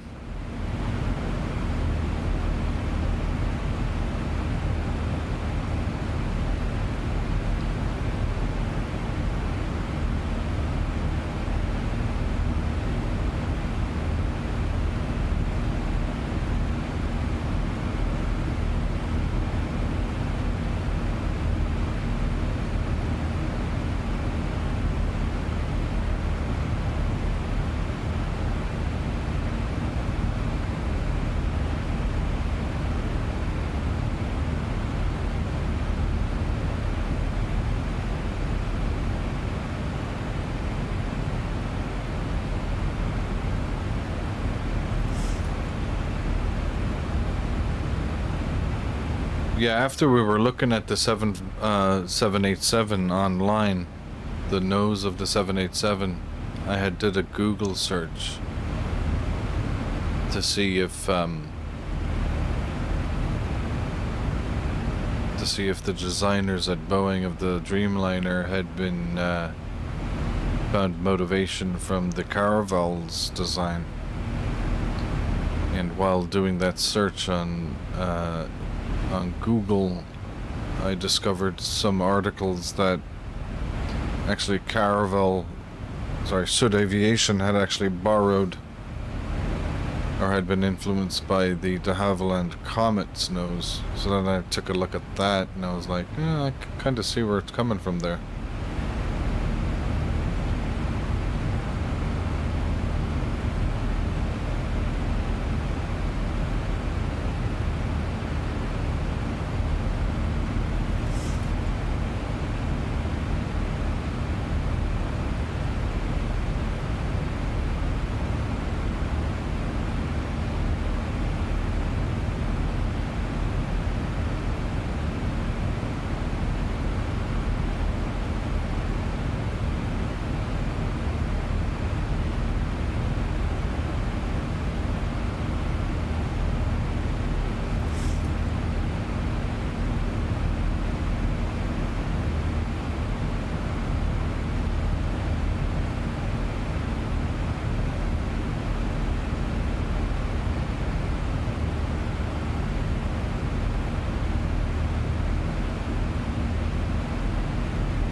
Just checking to see what was updated on the Tolus aircraft. Because they updated the 19, 20, and 30 fairly recently. To put in the new Navigraph integration and the EFB.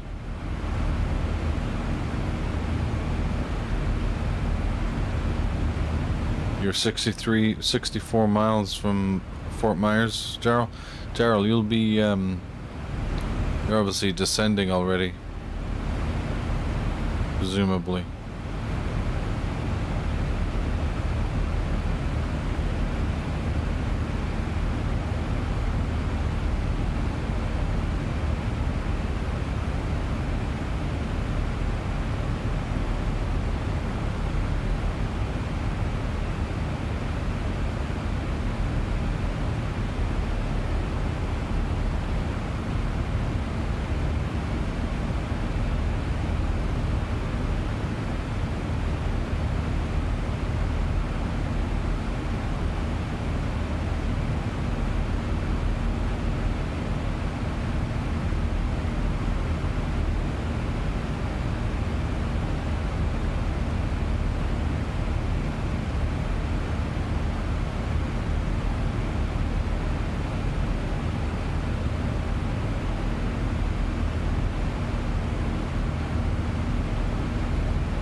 Alright, top of descent 168 miles. So it's calculated 7:58 Zulu. 20 minutes to top of descent.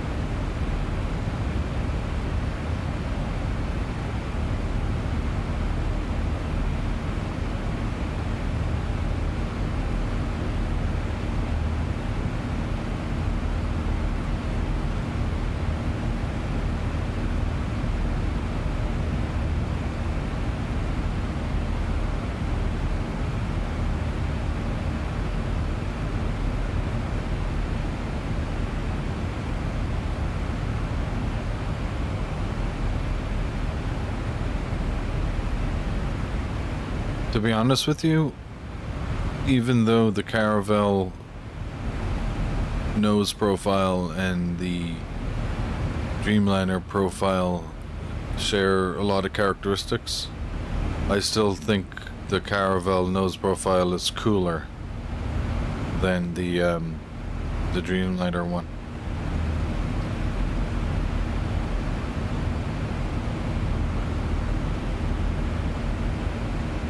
I think the Dreamliner nose profile is a bit steeper. It appears to be steeper than the Caravelle. The Caravelle sweeps back a lot more, which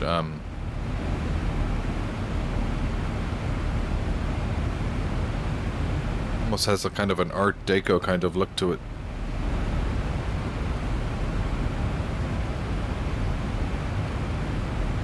Or a kind of a Art Deco era futurism impression.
You know, they have a Sud Caravel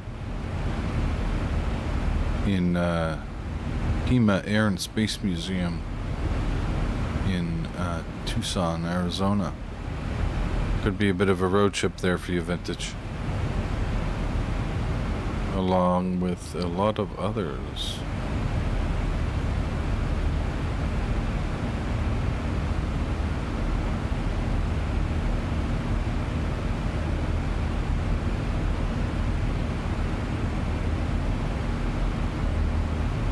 They also have the Super Guppy.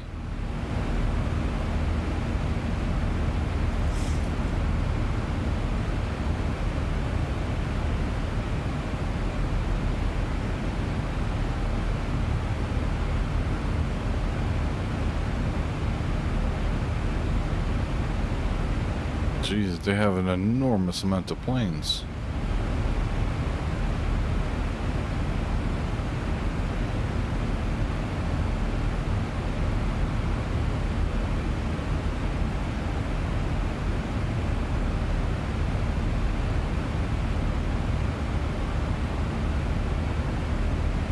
And helicopters.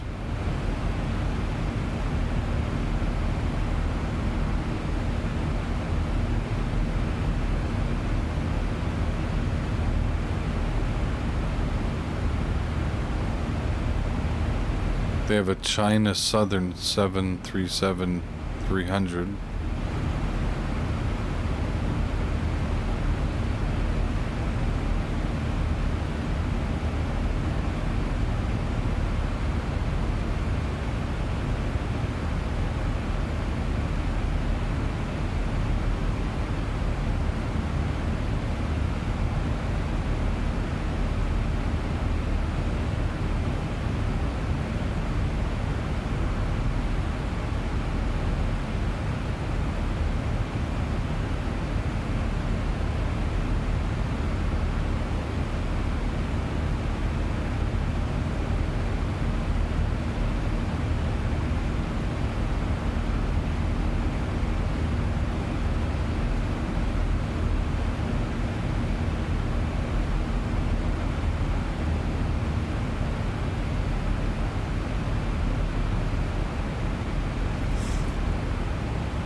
Crazy.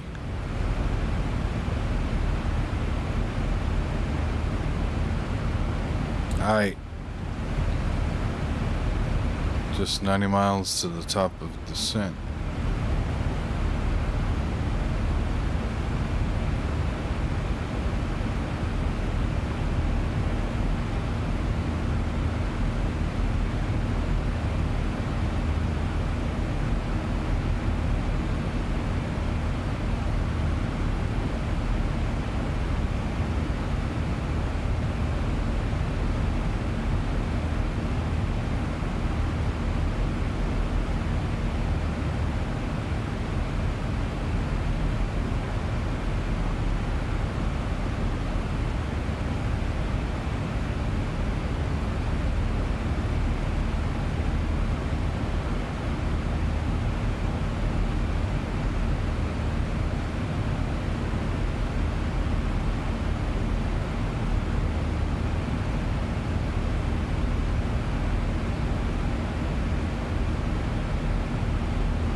Yeah, and imagine it can be tricky to get that thing installed.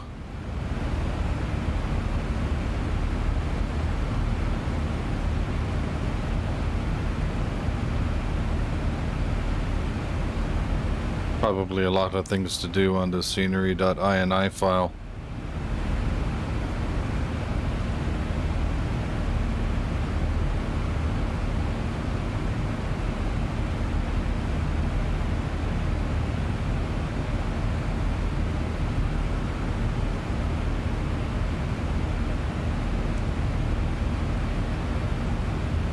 Got about 30 miles to top of descent.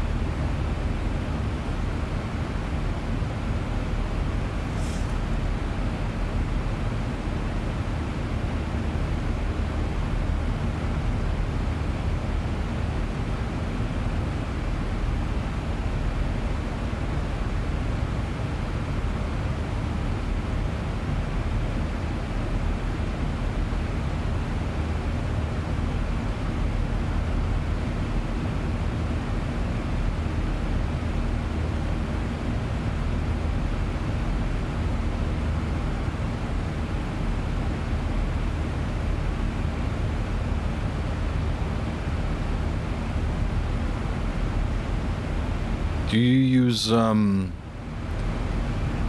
orthophotos?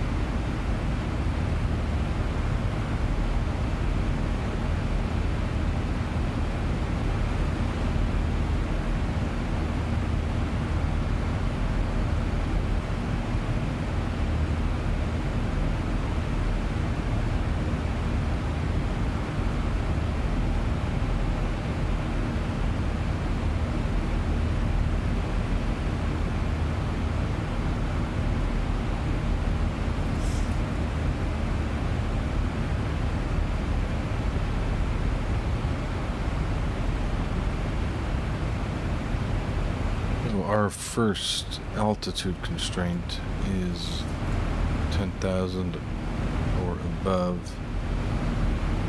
or I should say flight level 100.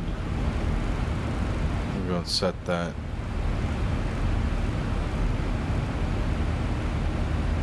Just going to do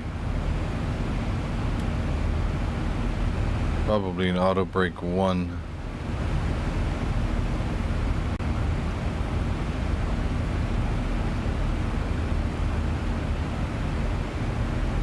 ILS 110.3.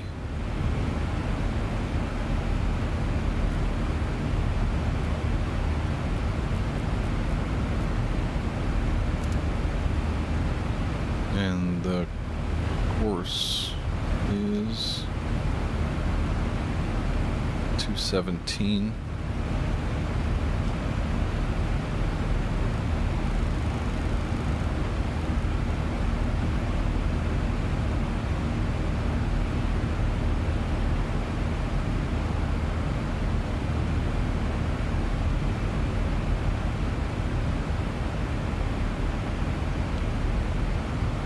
And let's find out what gates Ryanair use at Helsinki.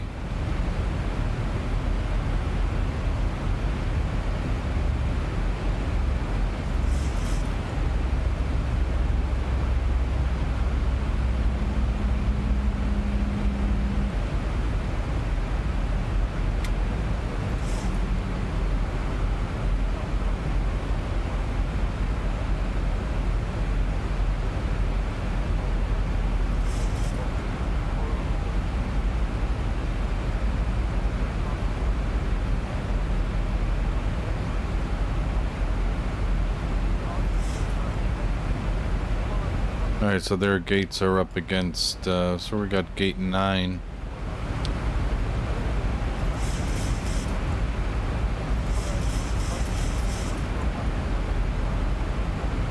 off of taxiway Alpha Delta. So 22 left, exit left, take Zulu to Alpha Delta.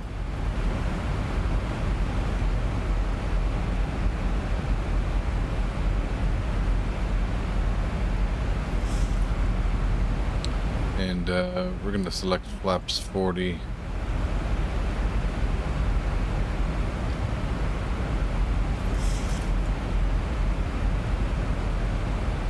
And let's get the latest METAR, see if anything has changed.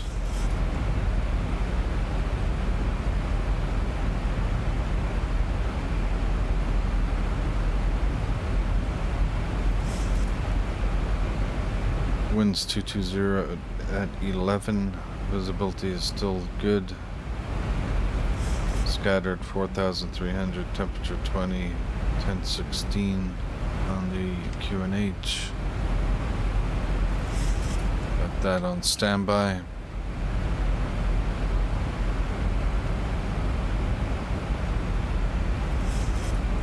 Yeah, because I think orthophotos and Sim Heaven or X-World Pro together would be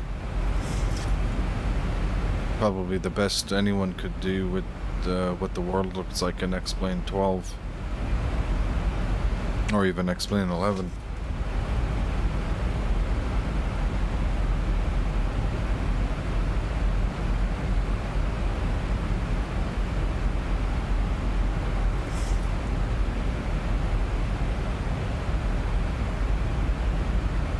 Okay, so our approach course is 217 is set. I'll just make sure that cross-references with this, and 110.3 is active navigation frequency.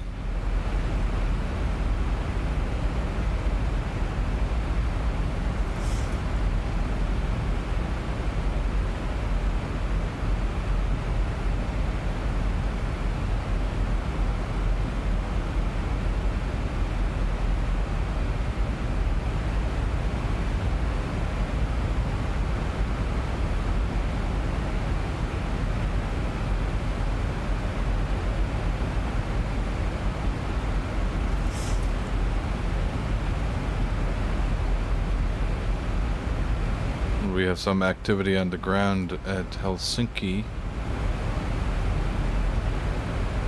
Yeah, we got one aircraft at the gate. That looks like about it. And no ATC coverage.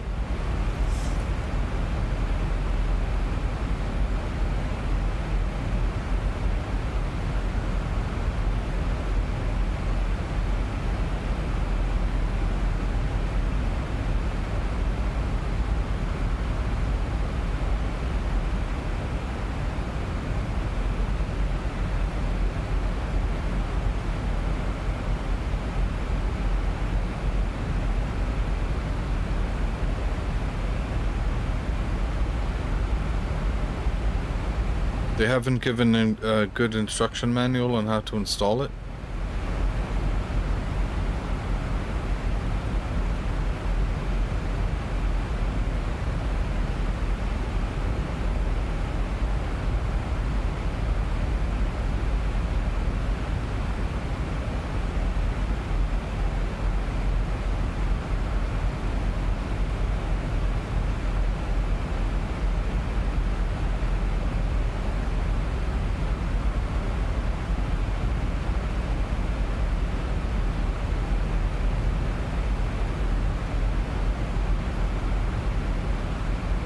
That sucks.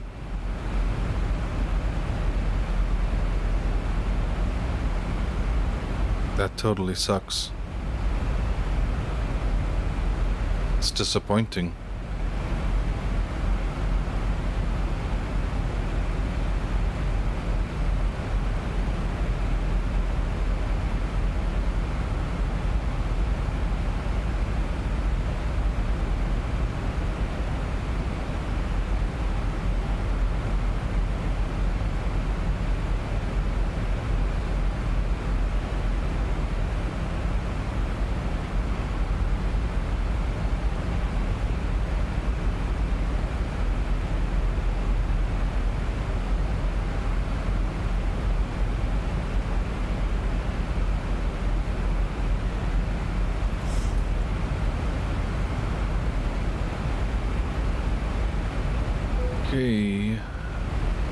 In the event of a missed approach, climb straight ahead to 2.5 miles from the ILS antenna. Then a left turn to 185, climbing to 2000. Expect radar vectoring from there. Okay, so there's no hold fix.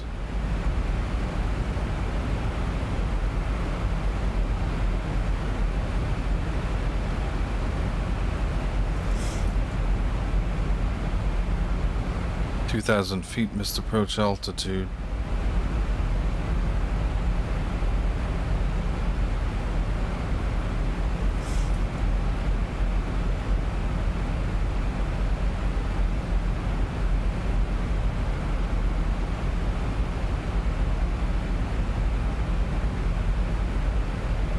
Yeah, I haven't tweaked around with an scenery INI file for years.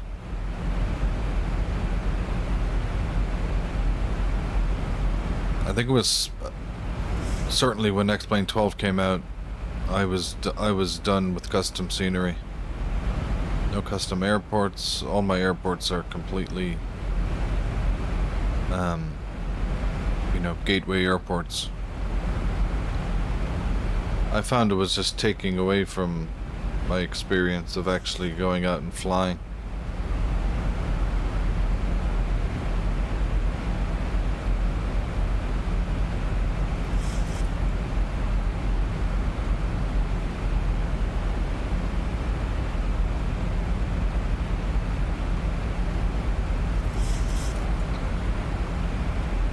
We're good on the drag for now. Hexen 250, so actually I do need drag.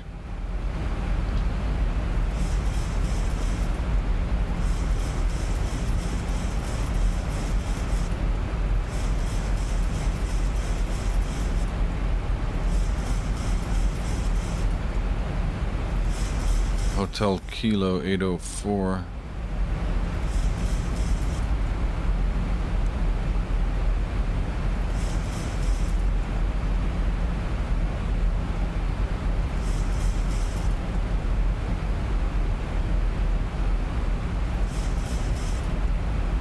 No, maybe I'll slam this thing on the deck and good old Ryanair.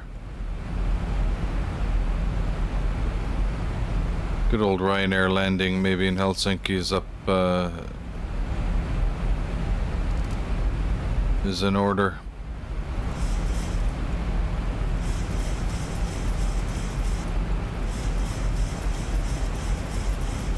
Maybe like a 350 FPM, maybe 400.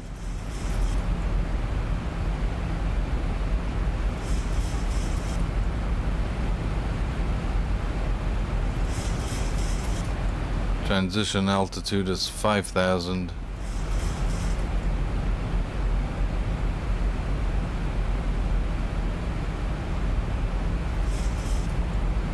Maybe we'll put our mark in runway 22 left here.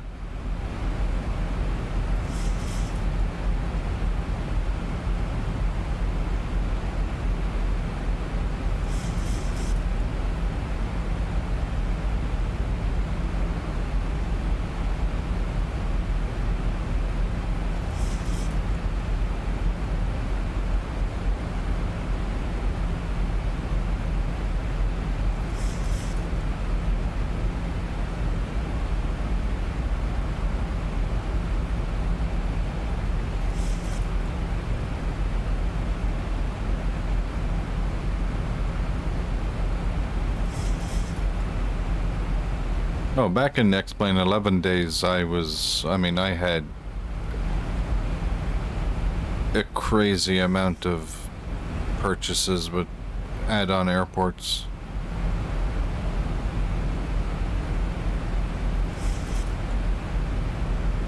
But yeah, I don't do it anymore.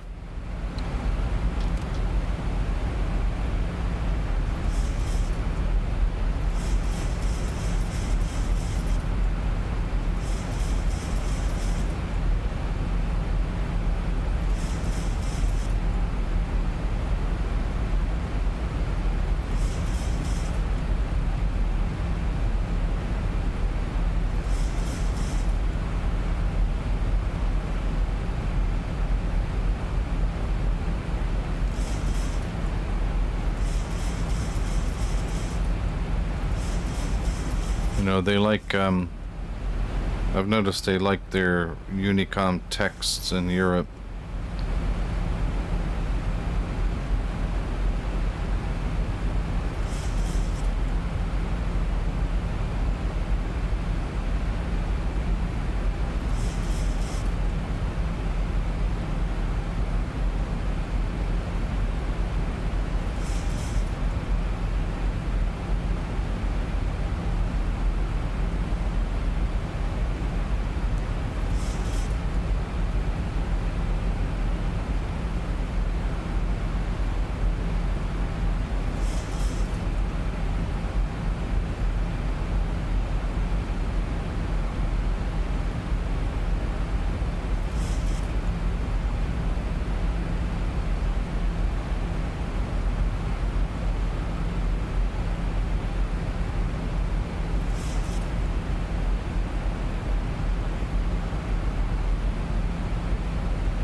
FSX, now that's a blast from the past.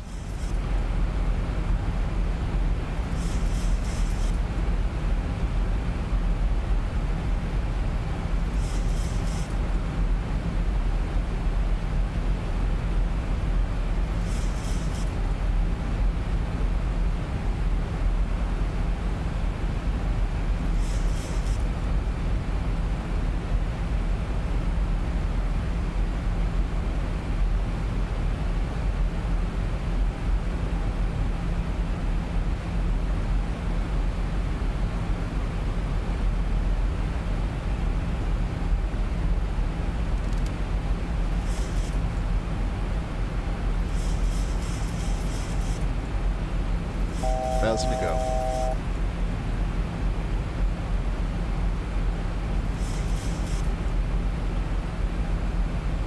Head on down to 8,000.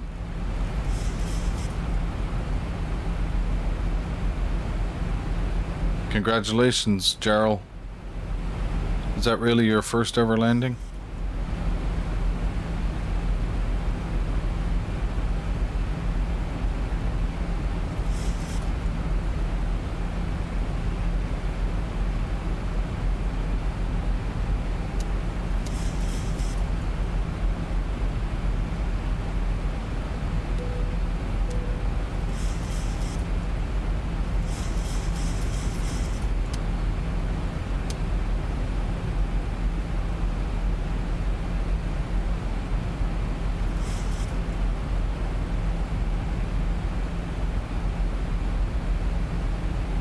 Awesome, man. Proud of you. Look at this guy. His first landing and he's already making his own tillers.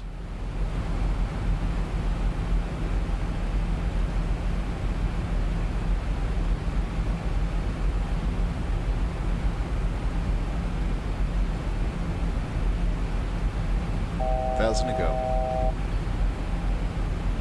Go with 6K.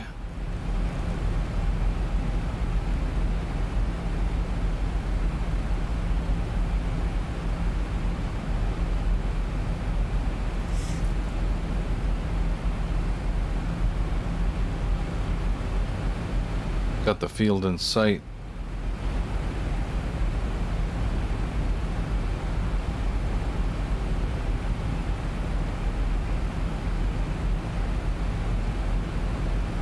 Don't know if there's any traffic on the ground there. Nah, that aircraft that was at the gate seems to have either taken off or disconnected.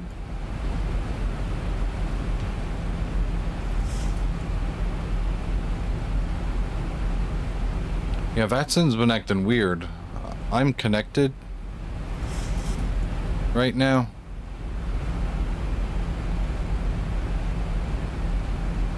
As you can see. But, yeah, it's been acting super weird. They had a DDoS attack about 24 hours ago or something like that. 1,000 to go. Head on down to 4.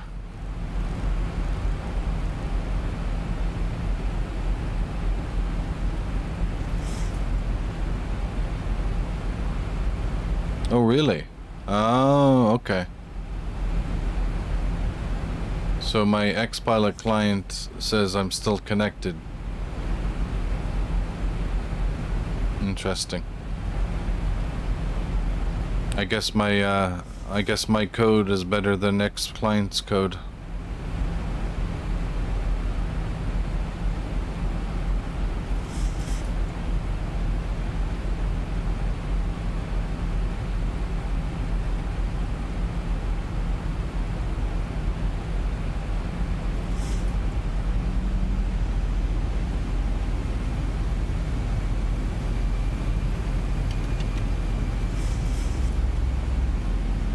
I guess they haven't solved their problems.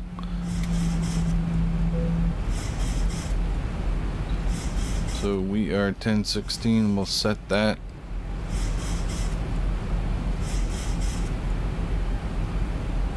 Yeah, I noticed that on VATSIM radar as well. No planes showing.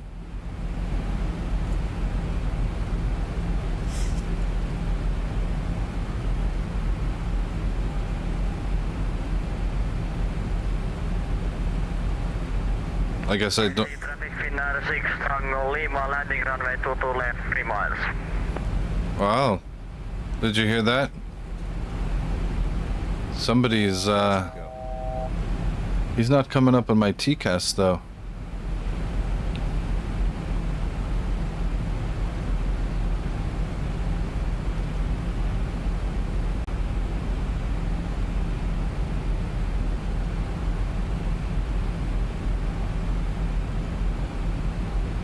Let's go and, get my headings synced up here.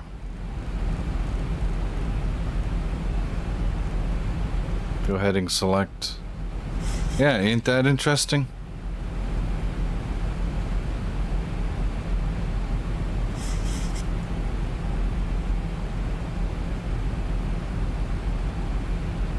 Let me see if I can talk to that guy.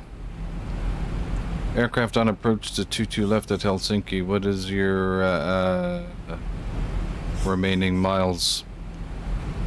0.5. Alright, so he's actually already landing.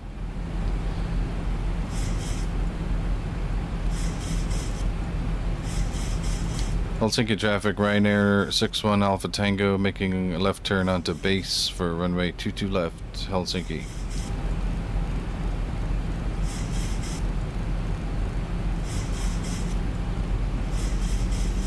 No, I can't. I checked VATSIM radar several times in the last 30 minutes and they're all gone.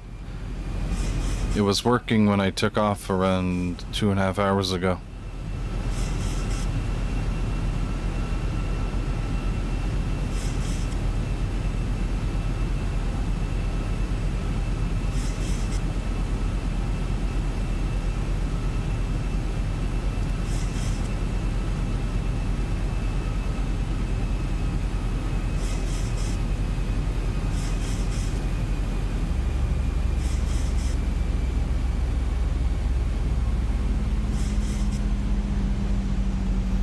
To go.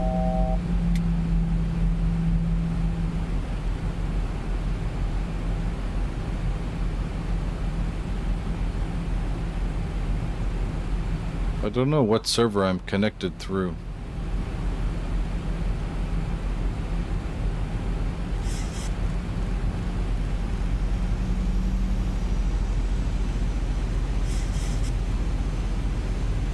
Arm the localizer.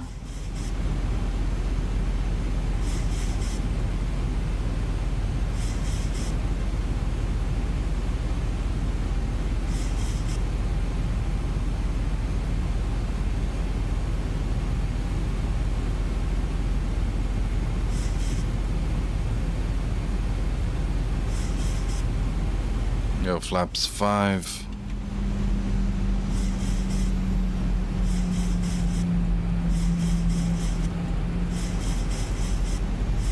Localizer capture.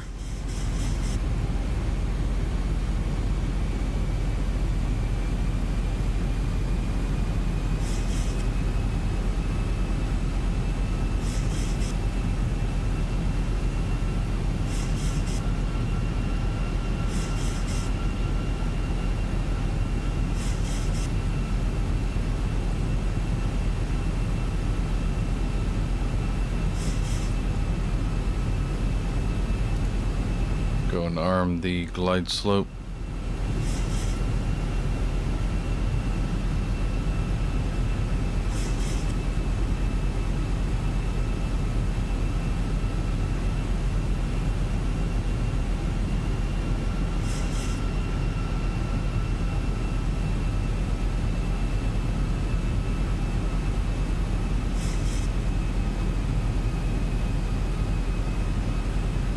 So, winds are 11, so 5 knots is fine.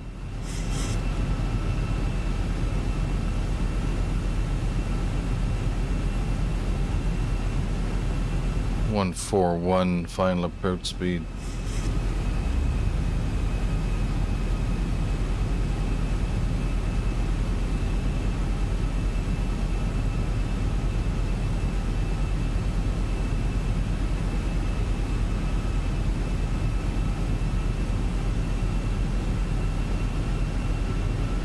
Glide slope bug is on the move.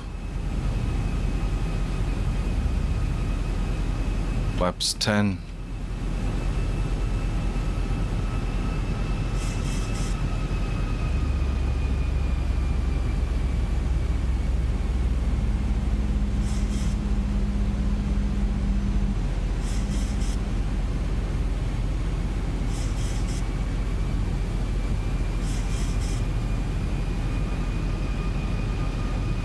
Gear down.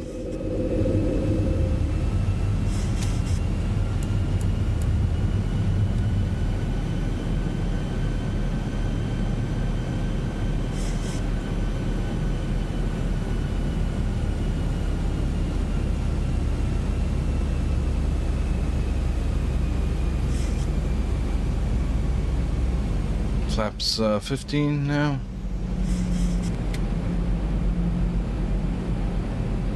Helsinki traffic, Ryanair 61 Alpha Tango, fully established ILS, 22 left, 8 miles DME, Helsinki traffic. 2500. I'll be looking. We're Ryanair, we're going to be slamming this thing to the ground. We'll see.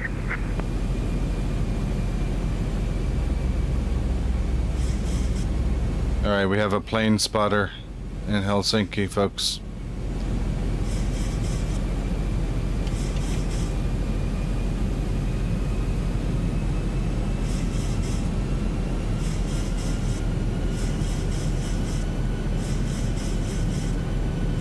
Flaps 40, and that's final.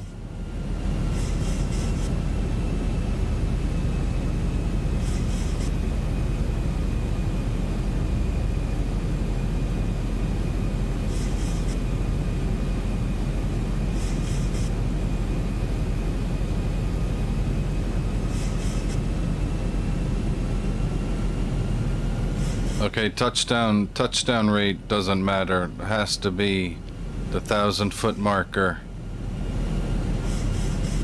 Main landing gear on the 1,000-foot marker on the center line. And we're going for 300 feet per minute. Let's see what we can do. We'll get Volanta ready here, so we get the result quickly.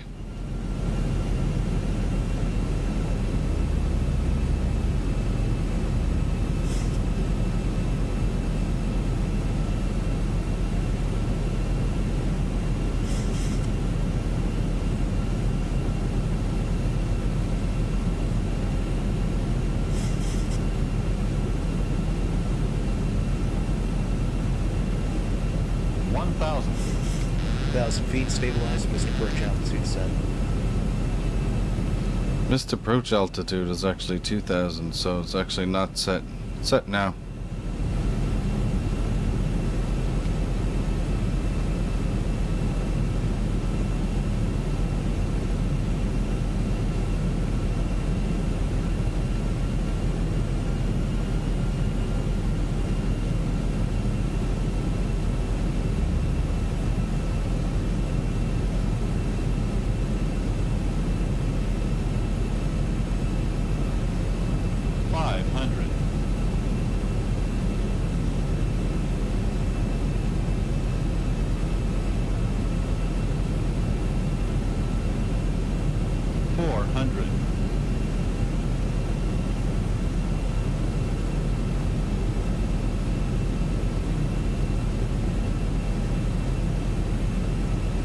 300.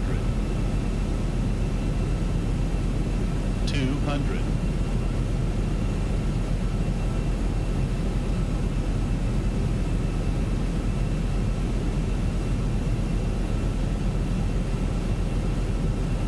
100.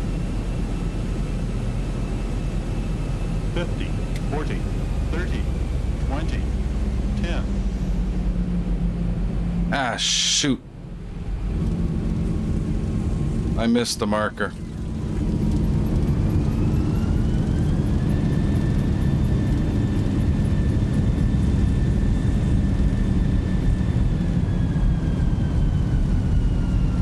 knots.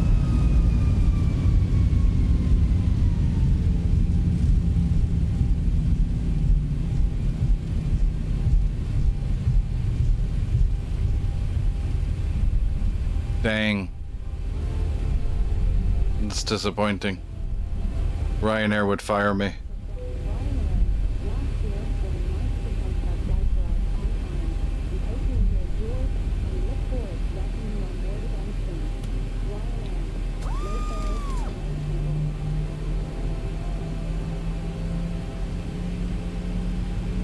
Yeah, I know.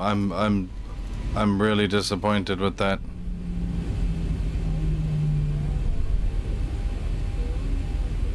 I mean, I should have been leaving some bolts on the runway there.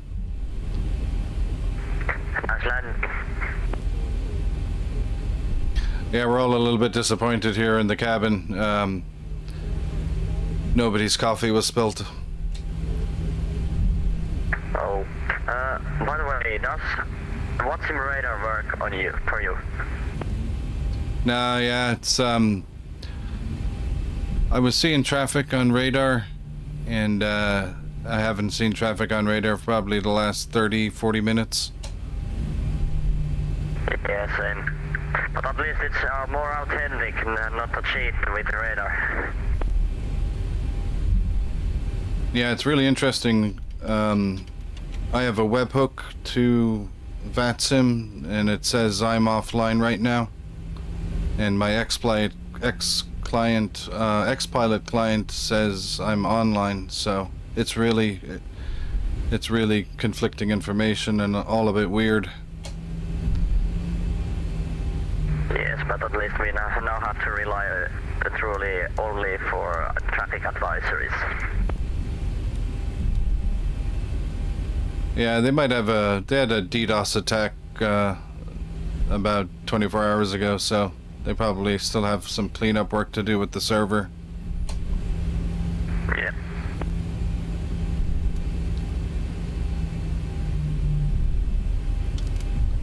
Super disappointing landing.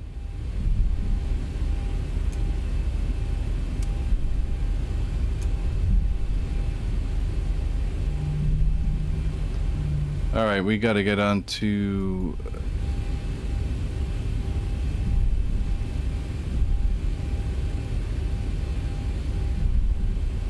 Delta, it looks like.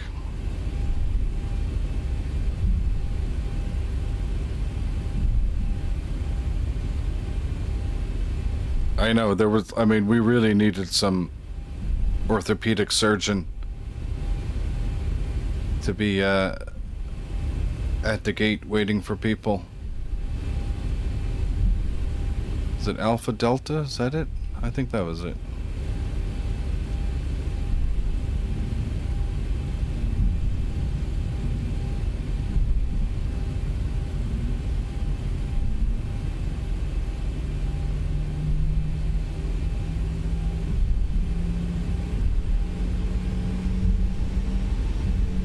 No, you know, the 737 has a tendency to really cushion the air above the runway. And I had like 13 knot winds into my face, so I was literally actually trying to push this thing down to the ground while keeping a bit of a flare going. And I kept the throttle on until maybe 30 feet. And I still couldn't get it to hit I couldn't get it to hit.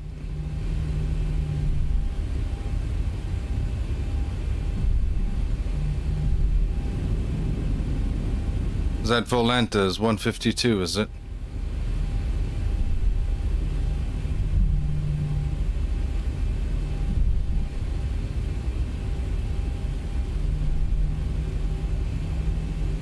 There's no medals for second place.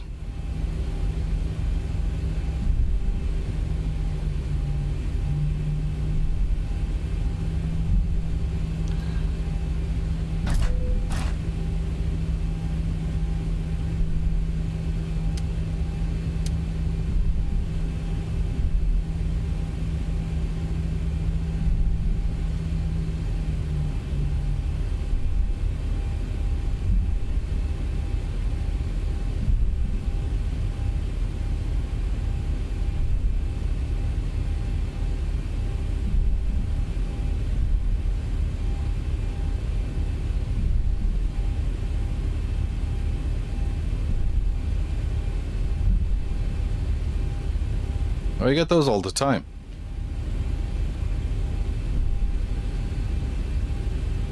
Really, you get those all the time.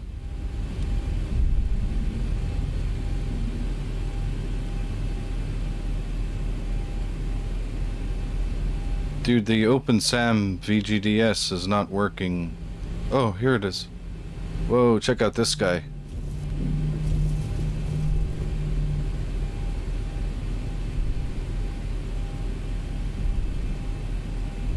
This airside airport worker, in his spare time, he performs miracles.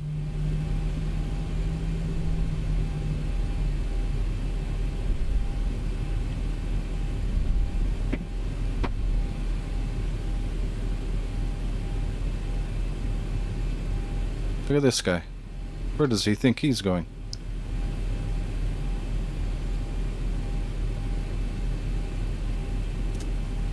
Yeah, it is. Jesus walking on the water. If he's walking on water, then I'm underwater.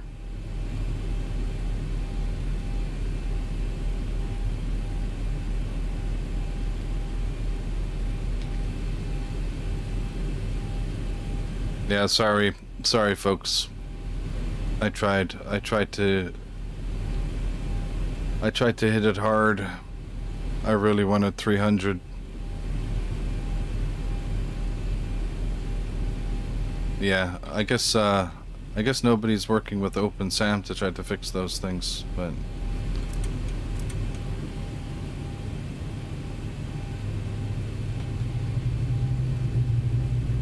I don't even want to do an outside view of the landing because I'm just quite disappointed with the whole thing.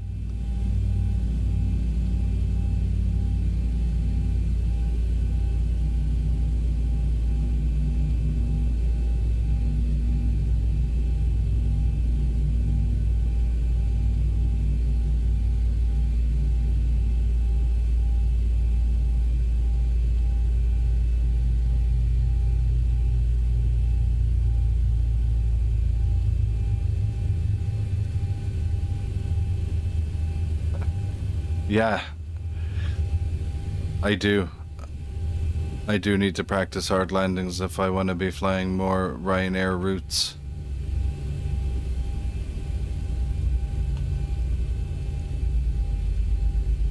$152. Oh my god. See, that's the thing. 10 knot wind straight into my face. Maybe if there was no wind, I would have been able to slam it easier.